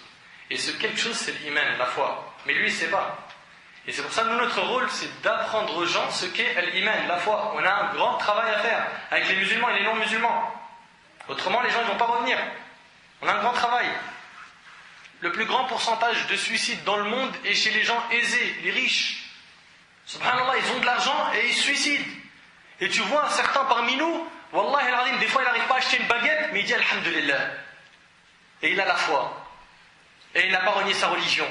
Et il prie toujours. Et il remercie toujours Allah subhanahu wa ta'ala. Chaque année, on entend que parmi eux, il y en a des centaines, voire des milliers de personnes qui se suicident. Malgré qu'ils ont tout fait dans leur vie. Tout. Ils sont malheureux. Ils se sont mariés entre hommes, ils sont quand même malheureux. Ils se sont mariés entre femmes, ils sont malheureux. Ils ont mangé des insectes, des cafards, des singes. Et malgré ça, rien n'a changé. Ils sont malheureux. Ils sont toujours à la recherche du bonheur. Quand tu vois tout ça, tu ne peux dire que Alhamdulillah, alladhi afana. Alhamdulillah. Les gens pensent que l'argent fait bonheur. À tous ceux qui pensent encore comme ça, sachez que vous n'êtes pas du tout à la page. Pas du tout. Vous n'êtes plus à la mode. Le bonheur se trouve dans l'obéissance d'Allah. Allah tabaraka wa ta'ala a dit dans Sourate An-Nahl, Sourate 16, verset 97, Man amila salihan min dhakarin aw untha wa huwa mu'min, falanuhyiyannahu hayatan tayyiba wa lanajziyannahum ajrahum bi ahsani ma kanu ya'malun. Quiconque, mâle ou femelle, fait une bonne œuvre tout en étant croyant. Deux choses. Fait une bonne œuvre tout en étant croyant, nous lui ferons vivre une bonne vie. Et nous les récompenserons, certes, en fonction des meilleures de leurs actions. Regarde, le bonheur, il se trouve où? Dans la bonne œuvre tout en étant croyant. Quiconque, mâle ou femelle, fait une bonne œuvre tout en étant croyant, nous lui ferons vivre une bonne vie. Al-iman wal amal salih. Et t'as une bonne vie. T'as passé de là, t'as pas une bonne vie. Et on voit même que ceux qui se détournent de la religion d'Allah, parmi les musulmans, et qui disent Salat, laisse tomber, Akhi, laisse-moi tranquille, et alors si je fume, mais Akhi, il faut fumer, c'est haram, etc. Laisse-moi vivre, et ça fait quoi si je bois de l'alcool? Et de toute façon, c'est normal que j'ai une petite copine, comment tu veux que je me marie si j'ai pas d'expérience, etc. Tous ceux qui se sont détournés de la religion d'Allah, écoutez ce qu'Allah dit dans Sourate Taha. Il dit dans la Sourate 20, verset 124, وَمَنْ أَعْرَضَ عَنْ ذِكْرِي فَإِنَّ لَهُ مَعِيشَةً ضَنْكَ وَنَحْشُرُهُ يَوْمَ الْقِيَامَةِ أَعْمَى. Et quiconque se détourne de mon rappel, celui qui se détourne de ma religion, mènera certes une vie pleine de gêne. Sa vie, que des problèmes, que de la gêne. Et le jour de la résurrection, nous l'amènerons aveugle au rassemblement. Le jour du jugement, il est ressuscité aveugle. Et il demandera à Allah, pourquoi je suis ressuscité aveugle alors que je voyais avant? Allah lui dira, c'est ainsi. Car nous t'avons envoyé nos versets, tu les as oubliés et aujourd'hui tu es oublié. Est-ce que mon frère, tu veux jouir de cette vie et être oublié le jour du jugement? Tu vendrais, toi, l'au-delà pour ce bas monde éphémère, où un jour tu es heureux, 2 jours tu es malheureux? Allah a dit dans Sourate Al-An'am, Sourate 6, verset 125, فَمَنْ يُرِدِ اللَّهُ أَنْ يَهْدِيَهُ يَشْرَحْ صَدْرَهُ لِلْإِسْلَامِ وَمَنْ يُرِدْ أَنْ يُضِلَّهُ يَجْعَلْ صَدْرَهُ ضَيِّقًا حَرَجًا كَأَنَّمَا يَصَّعَّدُ فِي السَّمَاءِ. Et puis quiconque Dieu veut le guider, il lui ouvre la poitrine à l'islam. Et quiconque il veut égarer, il rend sa poitrine étroite et gênée. Écoutez bien, et quiconque il veut égarer, ah bah voilà, donc la guidée ça vient d'Allah. Donc voilà, Inch'Allah Rabbi dit. Inch'Allah, quand Allah me guidera, ben j'y suis pour rien. Non, ce que tu n'as pas compris, c'est que la guidée ça se demande. Ici, quand Allah dit et quiconque il veut égarer, c'est parce que cette personne n'a pas cherché la guider. Et elle a elle-même choisi l'égarement. Et dans le hadith de Bizarre, qui est dans Sahih Muslim, le hadith Qudsi, Allah subhanahu wa ta'ala il dit, ô mes serviteurs, vous êtes tous dans l'égarement, sauf ceux que j'ai guidés. Demandez-moi la guider, je vous la donnerai. Voilà, demandez-moi la guider. Il faut la demander la guider. Et quiconque il veut égarer, il rend sa poitrine étroite et gênée. Celui qui s'égare du chemin d'Allah, il n'est pas bien. Sa poitrine elle est étroite et gênée, comme s'il s'efforçait de monter au ciel. Regarde l'image, subhanallah, dans le Coran. Comme s'il s'efforçait de monter au ciel. Et comme vous le savez, toute personne qui monte en altitude trouve moins d'oxygène et a des difficultés à respirer. Tu t'étouffes quand tu t'éloignes de la religion d'Allah. Tu t'étouffes. Le croyant qui met en pratique sa religion sait comment il faut se comporter dans ce bas monde. Lorsqu'il lui arrive un bien, il remercie son Seigneur. Lorsqu'il lui arrive un mal, qu'est-ce qu'il fait? Pourquoi, ya Allah? Pourquoi ça m'arrive à moi? Il dit ça? Absolument pas. Qu'est-ce qu'il fait? Il s'en remet à Allah et il patiente. Le croyant est toujours gagnant. Selon Sahib ibn Sinan, radiallahu anhu, le prophète sallallahu alayhi wa sallam a dit, ce que l'affaire du croyant est étonnante. Son affaire ne comporte pour lui que du bien. Toute ton affaire, ô toi qui es croyant, ne comporte que du bien. Et cette faveur n'appartient qu'aux croyants. Écoutez bien, ça n'appartient qu'aux croyants. S'il est l'objet d'un événement heureux, il remercie Dieu et c'est là pour lui une bonne chose. Et s'il est victime d'un malheur, il endure avec patience et c'est là encore pour lui une bonne chose rapportée par Muslim. Donc on voit en fait que notre affaire elle tourne entre deux choses. Un bienfait, on remercie, un malheur, on patiente. Un péché, on demande pardon. Mais par contre, se plaindre aux créatures, non. Non. Dire pourquoi, ya Allah, tu m'as fait ça à moi, pourquoi mon enfant à moi il meurt et regarde la voisine elle en a 15, pourquoi tu n'en as pas pris à elle? Non, ça c'est pas notre comportement. Donc je reprends pour garder le moral. 1, il faut avoir la foi et faire les bonnes œuvres. Deuxièmement, réfléchis et remercie sur ce qu'Allah subhanahu wa ta'ala t'a donné. Ô toi qui as perdu le moral, réfléchis sur les bienfaits d'Allah et remercie-le. C'est-à-dire que tu ne dois pas oublier les grâces d'Allah qui t'entourent de toutes parts, au-dessus de toi et sous tes pieds. Allah a dit dans Sourate Ibrahim, Sourate 14, verset 34, وَإِن تَعُدُّ نِعْمَةَ اللَّهِ لَا تُحْصُوهَا. Et si vous énumérez les bienfaits d'Allah, vous ne pourrez jamais les recenser. Tu essaies de les compter, les bienfaits d'Allah, tu n'arriveras pas. Il y en a trop. Tu possèdes la bonne santé du corps, la sécurité dans le pays, la nourriture et les habits, l'air et l'eau. La vie est à toi sans que tu t'en aperçoives et tu possèdes l'existence sans que tu le saches. Allah a dit dans Sourate Luqman, Sourate 31, verset 20, وَأَصْبَغَ عَلَيْكُمْ نِعَمَهُ ظَاهِرَةً وَبَاطِنًا. Et vous a comblé de ses bienfaits apparents et non apparents. Tu jouis de 2 yeux, d'une langue, de 2 lèvres, de 2 mains et de 2 pieds. Et Allah dit dans Sourate Ar-Rahman, Sourate 55, verset 13, فَبِأَيِّ آلَاءِ رَبِّكُمَا تُكَذِّبَانِ. Quel bienfait de votre Seigneur qualifiez-vous donc, vous deux, de mensonges? Vous deux ici, Allah il s'adresse aux djinns et aux êtres humains. Sais-tu que le fait de marcher de tes 2 pieds est une chose facile pour toi alors que d'autres les ont perdus? Il y en a qui n'ont plus leurs pieds. Que tes jambes te soutiennent fermement alors que pour d'autres, elles ont été coupées. Toi qui arrives à dormir la nuit, sais-tu que pendant ce temps, la douleur prive beaucoup de personnes de ce repos? Pendant que tu remplis ton estomac de nourriture délicieuse et que tu bois des boissons sucrées, sais-tu que cette alimentation et cette boisson ont été interdites à d'autres du fait des maladies et de l'âge? Tu en vois, ils sont millionnaires. Et malgré cela, il ne leur est pas permis de manger de la viande. Pense à ton Louis et ta chance de n'avoir pas fait l'objet d'une surdité. Médite au sujet de ta vue et de n'avoir pas été aveugle. Observe ta peau et le fait d'avoir été sauvé de la lèpre et autres maladies cutanées, et ton bon sens qui t'a été donné par la grâce d'Allah, qui t'a empêché d'être un fou. Considère ton intelligence qui t'a empêché d'être un simple d'esprit. Accepterais-tu, toi qui m'entends, et qui te plains de la pauvreté, et qui te plains tout le temps, accepterais-tu pour ta vue uniquement l'équivalent en or de la montagne de Uhud? Aimerais-tu vendre ton Louis pour une Mercedes SLR à 1 million d'euros? Ma sœur, pourrais-tu donner ta main à couper pour des colliers d'émeraude et de diamants? Voudrais-tu devenir muet en échange du plus grand château du monde? Tu jouis de grâce et d'avantages innombrables, mais tu t'en rends pas compte. Pourquoi tu n'as plus le moral? Pourquoi? Parce que tu as perdu un peu d'argent? As-tu oublié que tu es le plus riche du monde avec ton corps? Ton corps vaut des millions d'euros. De quoi tu te plains? Remercie Allah, réfléchis et sois reconnaissant. Tu vis soucieux, chagriné, triste et malheureux alors que tu possèdes du pain chaud, de l'eau fraîche, le sommeil paisible, la tranquillité d'être dans un pays où il y a la paix. Tu penses à ce qui est perdu et tu ne remercies pas pour ce qui est disponible. Et réfléchis et sois reconnaissant. Allah dit dans Sourate Al-Dhariyat, sur la 51, verset 21, وَفِي أَنفُسِكُمْ أَفَلَا تُبْصِرُونَ. Et en vous-même, ne voyez-vous donc pas? Médite sur toi-même, ta maison, ta famille, ton travail, ta santé, tes amis, tes camarades et la vie autour de toi. Allah a dit dans Surat Al-Nahl, Surat 16, verset 83, ils reconnaissent la grâce d'Allah, puis ils la renient. Et ça, c'est un grand problème. Il reconnaît que tout ça, ça vient d'Allah, mais il le renie. Donc, premièrement, on a dit la foi et l'accomplissement des bonnes œuvres. Deuxièmement, on a dit réfléchis, remercie. Parce que tu verras que tu as gardé le moral. Wallah al-azim, c'est des remèdes tout ça. Troisièmement, ce qui est passé, oublie-le. N'y pense plus. Se rappeler le passé et s'attrister de ses misères est une idiotie et une folie. C'est tuer la motivation et gaspiller la vie d'aujourd'hui. Chez les gens de sagesse, le dossier du passé se ferme et ne se raconte pas. On l'enferme à jamais dans la cellule de l'oubli. On l'attache d'une corde solide jusqu'à la fin des temps. On le boucle dans un cachot au fond de son cerveau, de telle sorte qu'il ne verra plus de lumière puisqu'il est fini. Voilà comment on doit se comporter avec le passé. Ne vis pas sur le cauchemar du passé. La tristesse ne rendra pas le passé.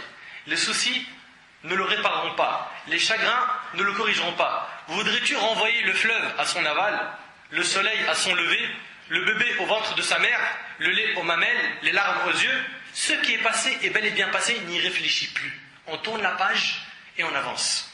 Notre faiblesse est que nous sommes incapables d'assumer le temps présent et nous nous intéressons au passé. Nous délaissons l'instant présent et nous pleurons les souvenirs anciens. Les djinns et les humains rassemblés ne pourraient pas retracer le passé car c'est de l'ordre de l'impossible. Les gens intelligents ne regardent pas à l'arrière et ne se retournent pas non plus car le vent se dirige à l'avant, l'eau aussi, donc ne contrarie donc pas la loi de la vie. Mon frère, ma sœur, soucie-toi de ton jour. Ne pense ni au passé ni au futur, attention, avec exagération. Au futur, pour un risque, tout ça, oui. Pour un travail, oui. Mais avec exagération, comme le font certains, non. On a des gens qui pensent toute la journée à demain et à ce qu'ils vont laisser à leurs enfants après la mort. Ils pensent trop au futur et ils s'angoissent. Toute l'année, ils s'angoissent. L'étudiant, toute l'année, il est angoissé. Il pense aux examens de fin d'année. Il ne dort même pas. Les examens, il y a encore 8 mois, 6 mois. Ne t'angoisse pas dès maintenant. De même pour les parents, ils pensent aux examens de fin d'année de leur fils. Ils n'en dorment même pas, au point où ils mettent eux aussi le stress à leur enfant. Alors que, s'ils étaient intelligents, ils aideraient leur enfant en lui disant « On te fait confiance, va vers l'avant, on te motive, t'inquiète pas, on sera toujours là pour toi. » Mais aujourd'hui, t'entends quoi? T'entends des parents qui stressent trop leur enfant pour leurs études et ils lui disent au final « T'es un raté, tu vas finir en prison comme ton voisin, toi, laisse tomber, de toute façon t'as jamais servi à quelque chose. » C'est normal qu'il ne va jamais servir à quelque chose si tu lui dis tout le temps ça. Donne-lui un peu le moral. Donne-lui un peu le moral. Montre-lui qu'il est capable et fais-lui des compliments afin de l'aider à évoluer. Si tu t'es réveillé le matin, n'attends pas le soir. Tu vivras aujourd'hui uniquement. Ni hier qui est parti avec son bien et son mal, ni le lendemain qui n'est pas encore arrivé. Ce jour dont le soleil t'a enveloppé et dont le matin s'est levé pour toi, c'est le tien. C'est toute ton existence. Pense à vivre ce jour comme si tu es né et que tu y mourras. À ce moment, ta vie ne tournera pas entre l'obsession du passé, de ses chagrins, et les prévisions futures. Comprends, qu'il faut que tu t'occupes de ton jour. Et qu'Allah Azzawajal, il ne va pas te juger sur les œuvres de demain. Par exemple, la prière de Maghrib, on va la faire aujourd'hui dans quelques minutes, oui ou non? Est-ce qu'Allah subhanahu wa ta'ala, si on meurt maintenant, il va nous juger sur le Maghrib de demain?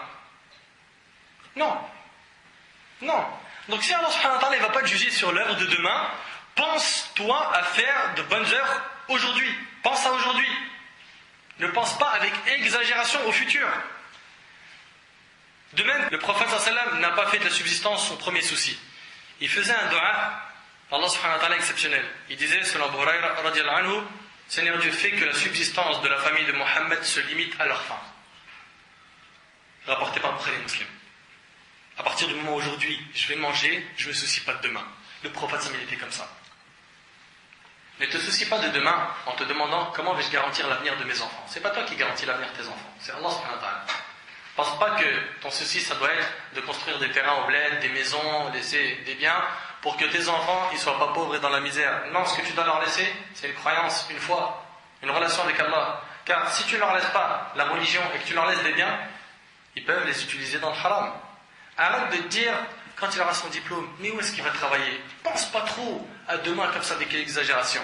Ou encore certains pères disent, comment est-ce que je vais préparer le mariage de ma fille? Sache, ô toi qui réfléchis comme cela, que la subsistance des créatures se trouve auprès d'Allah et qu'Allah n'oublie personne. Personne. Allah a dit dans Surat Maryam, Surat 19, verset 64, وَمَا كَانَ رَبُّكَ نَسِيًّا. Ton Seigneur n'oublie rien. Donc pourquoi tu parles de tes enfants, de leur avenir de cette manière? Garde donc le sourire et ne t'inquiète pas pour ta subsistance et la subsistance de tes enfants à partir du moment où tu fais les causes. Et sache que peut-être aujourd'hui c'est dur, mais Inch'Allah demain ce sera facile. Et Allah il a dit وَفِي السَّمَاءِ رِزْقُكُمْ وَمَا تُوعَدُونَ. Et il y a dans le ciel votre subsistance et ce qui vous a été promis. Omar radiyallahu anhu a dit, j'ai entendu dire le prophète sallallahu alayhi wa sallam, si vous vous en remettez à Dieu comme il convient de s'en remettre à lui, il vous apportera votre subsistance comme il l'apporte aux oiseaux. Si on s'en remettait à Allah comme il le fallait, Allah il nous donnerait notre subsistance comme il la donne aux oiseaux. Il dit, sallallahu alayhi wa sallam, ils quittent leur nid le matin, le ventre creux, pour y rentrer le soir, le ventre plein, rapporté par Tirmidhi.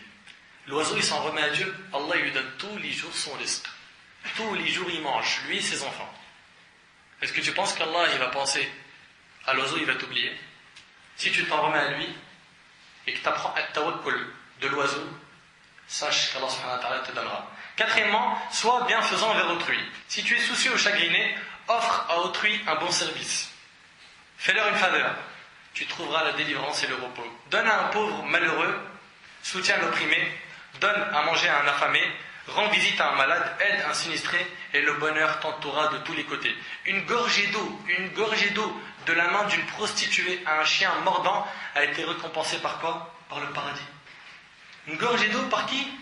Par une prostituée. Ça a été le paradis. Donc fais du bien autour de toi. Selon Ibn Umar, radiyallahu anhu, le prophète sallallahu alayhi wa sallam a dit, les gens les plus aimés d'Allah sont les plus utiles aux autres. Les gens les plus aimés d'Allah, les gens les plus aimés d'Allah sont les plus utiles aux autres, et les meilleures œuvres faites sont le fait de rentrer la joie dans le cœur d'un musulman. La meilleure œuvre que tu peux faire, c'est de faire rentrer la joie dans le cœur du musulman, et le hadith est rapporté par Tabarani. Quatrièmement, fais du bien autour de toi. Cinquièmement, sois satisfait de ton destin. Ce qui t'a touché ne pouvait te rater, et ce qui ne t'est pas arrivé ne pouvait t'atteindre. Allah a dit dans Surat Al-Hadid, Surat 57, verset 22, ما أصاب من مصيبة في الأرض ولا في أنفسكم إلا في كتاب من قبل أن نبرأها. Il n'y a pas de calamité qui vous touche sur terre ou en vous-même qui ne soit déjà inscrite dans un livre avant même que nous la créions. Tout ce qui t'arrive dans ce bas monde, c'était déjà écrit. Tout. Et selon Ibn Abbas, radiyallahu anhu, le prophète sallallahu alayhi wa sallam a dit, certes, les kalames, les plumes sont levées et l'encre des feuillets a séché. Ça y est, tout a été écrit dans l'Arh al-Mahfouz, dans la table gardée 50 000 ans avant que Allah subhanahu wa ta'ala ait créé les cieux et la terre. Et le hadith il est rapporté par Ahmed Tirmidhi et Al-Hakim. Donc rien ne va changer. Ce qui devait arriver est arrivé. Les destins se sont tracés. Et Allah a dit dans Surat Tawbah, Surat 9, verset 51, قُلْ لَنْ يُصِيبَنَا إِلَّا مَا كَتَبَ اللَّهُ لَنَا هُوَ مَوْلَانَا وَعَلَى اللَّهِ فَلْيَتَوَكَّلِ الْمُؤْمِنُونَ. Il ne nous arrivera que ce qu'Allah nous a assigné. Il va t'arriver dans cette vie que ce qu'Allah t'a écrit. Allah il a écrit une joie, tu auras une joie. Allah il t'a écrit un malheur, c'est un malheur. Donc inutile de dire, ah si seulement j'avais fait ça, ça aurait été ça. Le moussi en islam, dans le passé, il est haram. Dans le passé, parce que c'est remettre en question quoi? Le destin d'Allah. Tu n'as pas le droit de dire si dans le passé, dans le futur, oui. Parce que tu ne remets pas en question le destin. Si j'ai mon diplôme, je ferai ça, oui. Mais si j'avais fait ça, la porte, elle ne serait pas claquée sur mes doigts et j'aurais pas eu, etc., etc. Tout ça, c'est haram. Et haram, ça ne vient pas de ma bouche, bien sûr. Vous l'entendrez avec nous que Qala Allah, Qala Nabi sallallahu alayhi wa sallam, stop, ça s'arrête ici. Selon Abu Huraira, radiyallahu anhu, le prophète sallallahu alayhi wa sallam a dit, le croyant fort est plus aimé de Dieu que le croyant faible, et dans les deux, il y a un bien. Recherche avec énergie tout ce qui te fait du bien. Demande ainsi à Dieu et ne faiblis jamais. Et regarde bien, si un malheur te touche, ne dis pas si j'avais fait telle chose, il ne m'aurait pas touché. Mais dis Qaddarallah wa ma sha'a fa'al. Dieu en a prédestiné ainsi, et ce qu'il a voulu, il l'a fait. Et là, le prophète Sami dit, car le moussi ouvre la voie à l'œuvre de Satan, rapporté par Muslim. Tu ne dis pas si dans le passé. Ce qui t'a touché ne pouvait te rater, et ce qui ne t'est pas arrivé ne pouvait t'atteindre. Le musulman qui est satisfait du destin d'Allah fait partie des plus heureux des gens. Le vrai croyant est celui qui, lorsqu'il est touché par un bienfait ou un malheur, il est le même. Car il sait qu'en étant patient pendant les malheurs, Allah lui destinera un bien. Lorsqu'une personne est touchée d'un mal et qu'il patiente, Allah lui apporte un bien. Allah il a dit quoi dans Surat Al-Sharh? Il a dit dans Surat 99, versets 5 et 6, فَإِنَّ مَعَ الْعُسْرِ Yusra, inna ma'al usri yusra. À côté de la difficulté est certes une facilité. Dès qu'il y a la difficulté, sache que juste derrière il y a une facilité. À côté de la difficulté est certes une facilité. Et lorsqu'une personne est touchée d'un bien et qu'il remercie, donc on a dit un mal, quand tu es touché d'un mal, tu patientes, il y a un bien. Et quand tu es touché d'un bien et que tu remercies, Allah il te rajoute des biens. Allah il a dit quoi dans Surat Ibrahim, Surat 14, verset 7 وَإِذْ تَأَذَّنَ رَبُّكُمْ لَإِنْ شَكَرْتُمْ لَأَزِيدَنَّكُمْ. Et lorsque votre Seigneur proclama, si vous êtes reconnaissant, très certainement j'augmenterai mes bienfaits sur vous.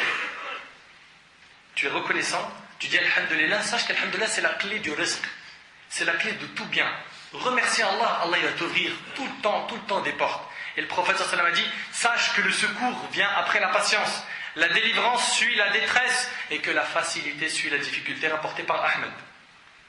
Ô toi qui m'entends, sache qu'après la faim, il y a le rassasiement, qu'après la soif, il y a la boisson désaltérante, qu'après la veillée, il y a le sommeil, qu'après la maladie vient la guérison, que l'absent rentrera, que l'obsession sera résolue et que les ténèbres se dissiperont. Yusuf alayhi salam, il est entré en prison, oui ou non, injustement, il est ressorti ministre de l'Égypte. Tu as vu l'épreuve, il en est ressorti comment? Après chaque difficulté, il y a une facilité. Le prophète, il a été expulsé de la Mecque. Il s'installa à Médine et fonda un État qui a rempli l'ouïe et la vue de l'histoire. Un État islamique à Médine. L'imam Ahmad ibn Hanbal, il fut emprisonné. Pourtant, il est devenu l'imam de la Sunna. Cheikh al-Islam ibn Taymiyyah fut aussi incarcéré, mais il est sorti de prison pourvu d'une connaissance et d'une piété extraordinaire. L'imam Zarkashi fut jeté au fond d'un puits abandonné. Il en est sorti doté de 20 volumes de fiqh. Dans un puits, il a écrit 20 volumes de fiqh. T'imagines un petit peu? Ibn al-Athir, qui fut infirme, composa Jam' al-Usul et al-Nihaya, l'un des plus célèbres et bénéfiques livres du hadith. Ibn al-Jawzi, fut banni de Bagdad. Il apprit alors les 7 façons de psalmodier le Coran. Après une difficulté, il y a une facilité. Garde le moral, Akhil. Garde le moral, Akhil Kalima. Wallahi al-Azim, la dunya vaut pas du tout la peine de s'attrister et d'en pleurer. Absolument pas. Accepte donc ton destin et sache qu'il n'y a qu'un bien pour toi après chaque épreuve si tu es fort. Sixièmement, pour garder le moral, ad-du'a, l'invocation. Allah tabaraka wa ta'ala a dit dans Surat al-Baqarah, Surat 2, verset 186, وَإِذَا سَأَلَكَ عِبَادِ عَنِّي فَإِنِّي قَرِيبٌ أُجِيبُ دَعْوَةَ الدَّاعِ إِذَا دَعَانِ. Et quand mes serviteurs t'interrogent sur moi, alors je suis tout proche, je réponds à l'appel de celui qui me prie quand il me prie. Tu pries, Allah subhanahu wa ta'ala, Allah il répond à ton appel. On n'a pas besoin d'intermédiaire. On ne va pas dans les tons où on dit Ya Sidi Fulan, Ya Wali Fulan, j'ai plus d'enfants, mon salaire là il ne m'a pas suffi pour ce mois. Non, tu veux te plaindre, tu te plains à qui? Allah direct, sans intermédiaire. Et Allah il a dit dans Surat Al-Naml, Surat 27, verset 62, Amma yujibul muttar idha da'ah, Amma yujibul muttar idha da'ah, wa yakshifu su. N'est-ce pas lui, en parlant d'Allah, qui répond à l'angoissé quand il l'invoque et qui enlève le mal? Si tu considères que tu as des soucis, invoque Allah. Allah a dit dans Surat Yusuf que Yaqub alayhi salam, dans la Surat 12, verset 86, a dit قال إنما أشكو بثي وحزني إلى الله. Il dit, Yaqub alayhi salam, je ne me plains qu'à Dieu de mon déchirement et de mon chagrin. Plains-toi à Allah. Fais comme le prophète l'a fait quand il est sorti de Taïf. On lui a acheté des pierres. Le sang a coulé de son corps. Il a levé les mains au ciel et il a dit Allahumma inni ashku ilayka da'fa quwwati wa qillata hilati wa hawani 'ala an-nas anta rabbi al-mustad'afin wa anta rabbi ila man takiluni ila ba'idin yatajahhamuni am ila 'aduwwin malaktahu amri in lam yakun bika 'alayya ghadabun fala ubali. Regarde ce qu'il a dit le prophète. Il a dit ô Seigneur Dieu, à toi je me plains de mon impuissance et du dédain des hommes. Tu es le plus miséricordieux des miséricordieux. Tu es le Seigneur des démunis et des faibles. Et tu es mon Seigneur. Entre quelles mains m'abandonnerais-tu? Entre les mains d'un étranger lointain qui ne me montrerait qu'un visage renfrogné, ou entre celles d'un ennemi à qui tu as donné autorité sur moi? Si tu n'es pas en colère contre moi, alors je ne me fais aucun souci. Le prophète sallam, à partir du moment où Allah il n'est pas en colère contre lui, il n'a pas de souci. Prends exemple sur le prophète sallam. Dans un hadith, selon Anas, le hadith il est rapporté par Muslim, le prophète me disait Allahumma inni a'udhu bika min al-ajzi wal-kasal, wal-jubni wal-haram, wal-bukhli, wa a'udhu bika min adhab al-qabr, wa a'udhu bika min fitnati al-mahya wal-mamat, Le prophète il disait, Seigneur Dieu, je me mets sous ta protection contre l'incapacité, la paresse, la lâcheté, la vieillesse extrême et l'avarice. Je me mets sous ta protection contre les tourments de la tombe. Je me mets sous ta protection contre les tentations de la vie et de la mort. Donc invoque Allah subhanahu wa ta'ala. Fais des doigts. Et tu verras que toutes les portes s'ouvriront. Dès que tu es touché par une épreuve, invoque ton Seigneur. Surtout lorsque tu es prosterné. Dès que tu as un problème, lève-toi et prie. Septièmement, pour garder le moral, il faut connaître la réalité de ce bas monde. Le grand souci aujourd'hui des gens, c'est la dunya. Mais le croyant, il sait que ce bas monde est éphémère. Tant que nous sommes dans ce bas monde, nous sommes en prison. Et le prophète il a dit dans le hadith d'Abi Huraira, ce monde est la prison du croyant et le paradis du mécréant. Et le hadith il est rapporté par le musulman. Le croyant connaîtra le vrai repos qu'une fois dans sa tombe. Le vrai repos, c'est dans la tombe. Et un hadith où le prophète il nous le dit. Selon Abu Qatada, radiyallahu anhu, un jour nous étions avec le prophète sallam. Quand passa devant nous un cortège funèbre. Suite à cela, il dit, sallam, soit il est en repos, soit nous sommes reposés de lui. Allahu Akbar, regarde comment il parle du mort. Soit il est en repos, soit nous sommes reposés de lui. Je dis, Abu Qatada dit, nous dîmes, ô messager d'Allah, qu'est-ce que celui qui est reposé et celui dont nous sommes reposés? Il dit, le serviteur pieux se repose des fatigues et des labeurs de ce bas monde vers la miséricorde de son Seigneur après la mort. Il se repose. Et quant au serviteur pervers, les gens, les arbres et les animaux seront reposés de lui par sa mort. T'imagines? Et le hadith il est rapporté par Abd-al-Razzaq dans le Musannaf. Ce bas monde ne vaut pas une charogne, il vaut absolument rien du tout. Et ce bas monde, hélas, est l'objet des jalousies dans les familles. Problème d'héritage. Problème de il a pris mes biens. On se jalouse, on s'entretue, on se combat. Pourquoi? Pour une chose qui vaut rien du tout. Et le prophète sallam il l'a dit lui-même dans le hadith d'Abi Huraira qui est dans Sunan al-Tirmidhi, attention, ce bas monde est maudit tout ce qu'il contient sauf l'évocation de Dieu, principalement la prière et ce qui s'ensuit, de même qu'un savant ou un étudiant. Cette assemblée, c'est quoi? C'est une assemblée de dhikr.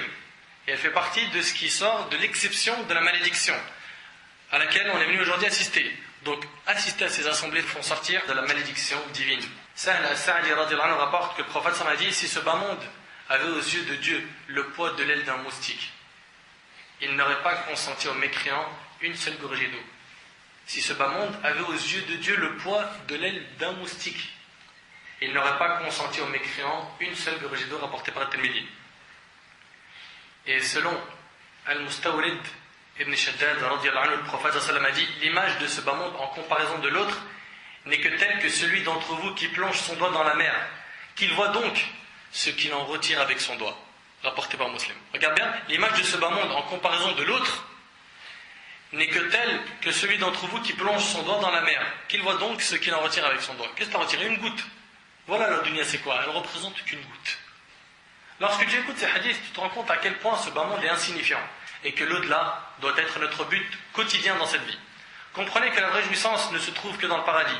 Toute personne qui aura compris cela ne se fâchera pas lorsque Allah l'éprouvera par la perte de sa voiture, de son argent, de son appartement ou de son travail.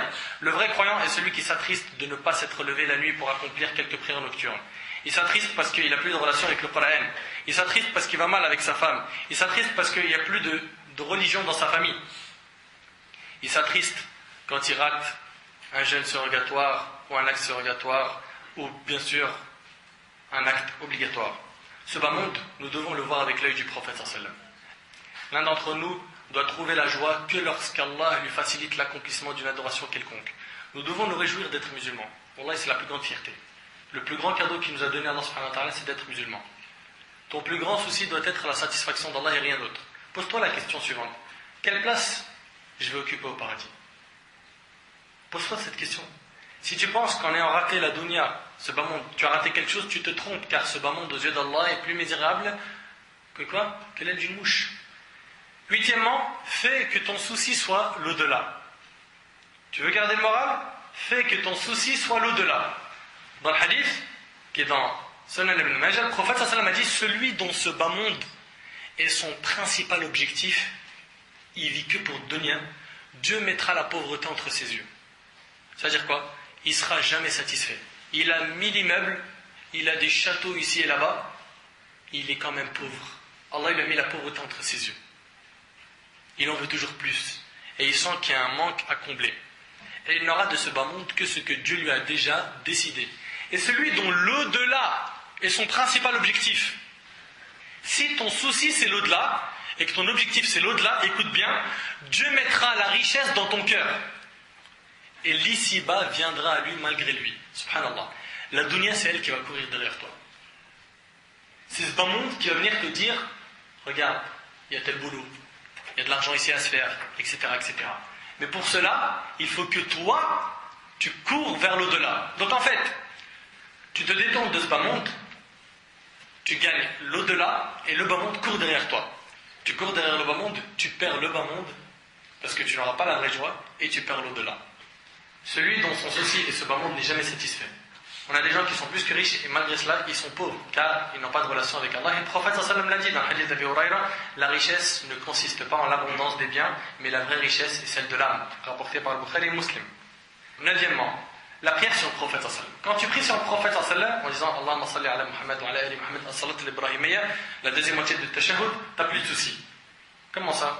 Si tu dis par exemple 100 fois, 1000 fois par jour as-salat ala nabi sallallahu alayhi wa sallam, tu n'auras plus de soucis. Le prophète sallallahu alayhi wa sallam, il le dit dans le hadith d'Ubay ibn Ka'b. Écoutez bien. Ubay ibn Ka'b, il rapporte, lorsque le quart de la nuit était passé, le prophète sallallahu alayhi wa sallam se levait et disait aux gens, Uzkurullah, mentionnez Dieu, mentionnez Dieu. Le clairon du jour dernier a retenti, et par 2 fois, voici venue la mort, et ce qu'elle comporte. Je dis alors, ô messager d'Allah, je multiplie les prières. Quelle part de ma prière dois-je te dédier?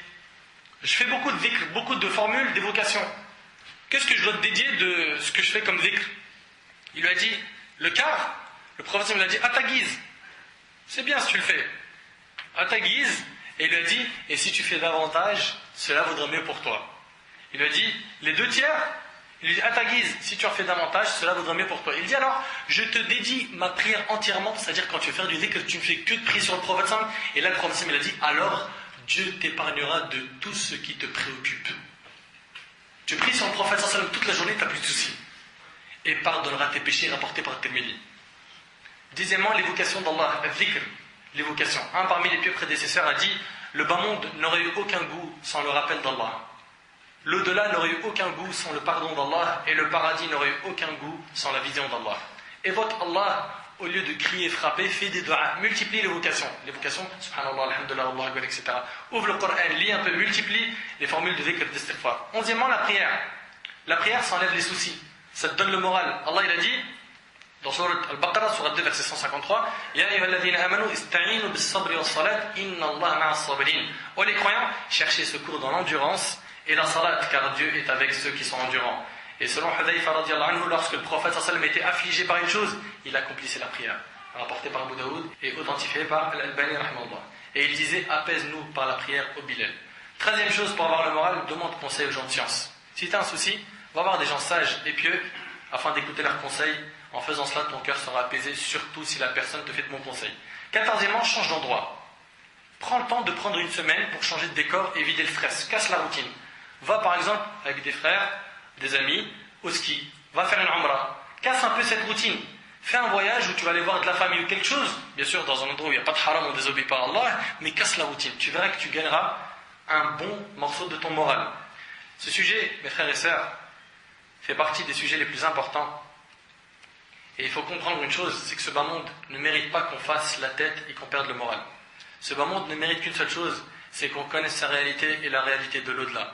Le sourire ne devrait pas nous lâcher, sachant que nous avons emprunté le chemin d'Allah et de son prophète sallam. Et hâtons-nous de faire des bonnes œuvres avant qu'il ne soit trop tard. D'après Abu Huraira radiyallahu anhu, le prophète sallam a dit, hâtez-vous de faire des bonnes actions avant d'en être empêché par l'une de ces 7 choses que vous devez attendre. Une pauvreté qui vous fait oublier, une richesse qui vous pousse à une arrogance outrancière, une maladie ruinant votre santé, une vieillesse affaiblissant votre esprit, une mort mettant fin à vos jours, l'arrivée du faux Messie, un Messie Dajjal, et c'est le pire de ce que vous cache l'avenir, où l'heure est plus mortelle et plus amère encore. Qu'Allah Azza wa Jal accepte nos œuvres, redonne le moral à tous nos frères et sœurs, nous enlève nos soucis qu'Allah subhanahu wa ta'ala fasse que notre vrai souci soit l'au-delà, que notre vrai souci soit la satisfaction d'Allah Azza wa Jal, que notre vrai souci soit le fait d'apprendre qui est son créateur et de pouvoir l'adorer comme il le faut. أسأل الله سبحانه وتعالى أن ينفعني بما قلت وأن ينفعكم بما سمعتم. هذا ما أعلم والله عز وجل أعلى وأعلم. سبحانك اللهم وبحمدك أشهد أن لا إله إلا أنت أستغفرك وأتوب إليك. جزاكم الله خير والسلام عليكم ورحمة الله وبركاته.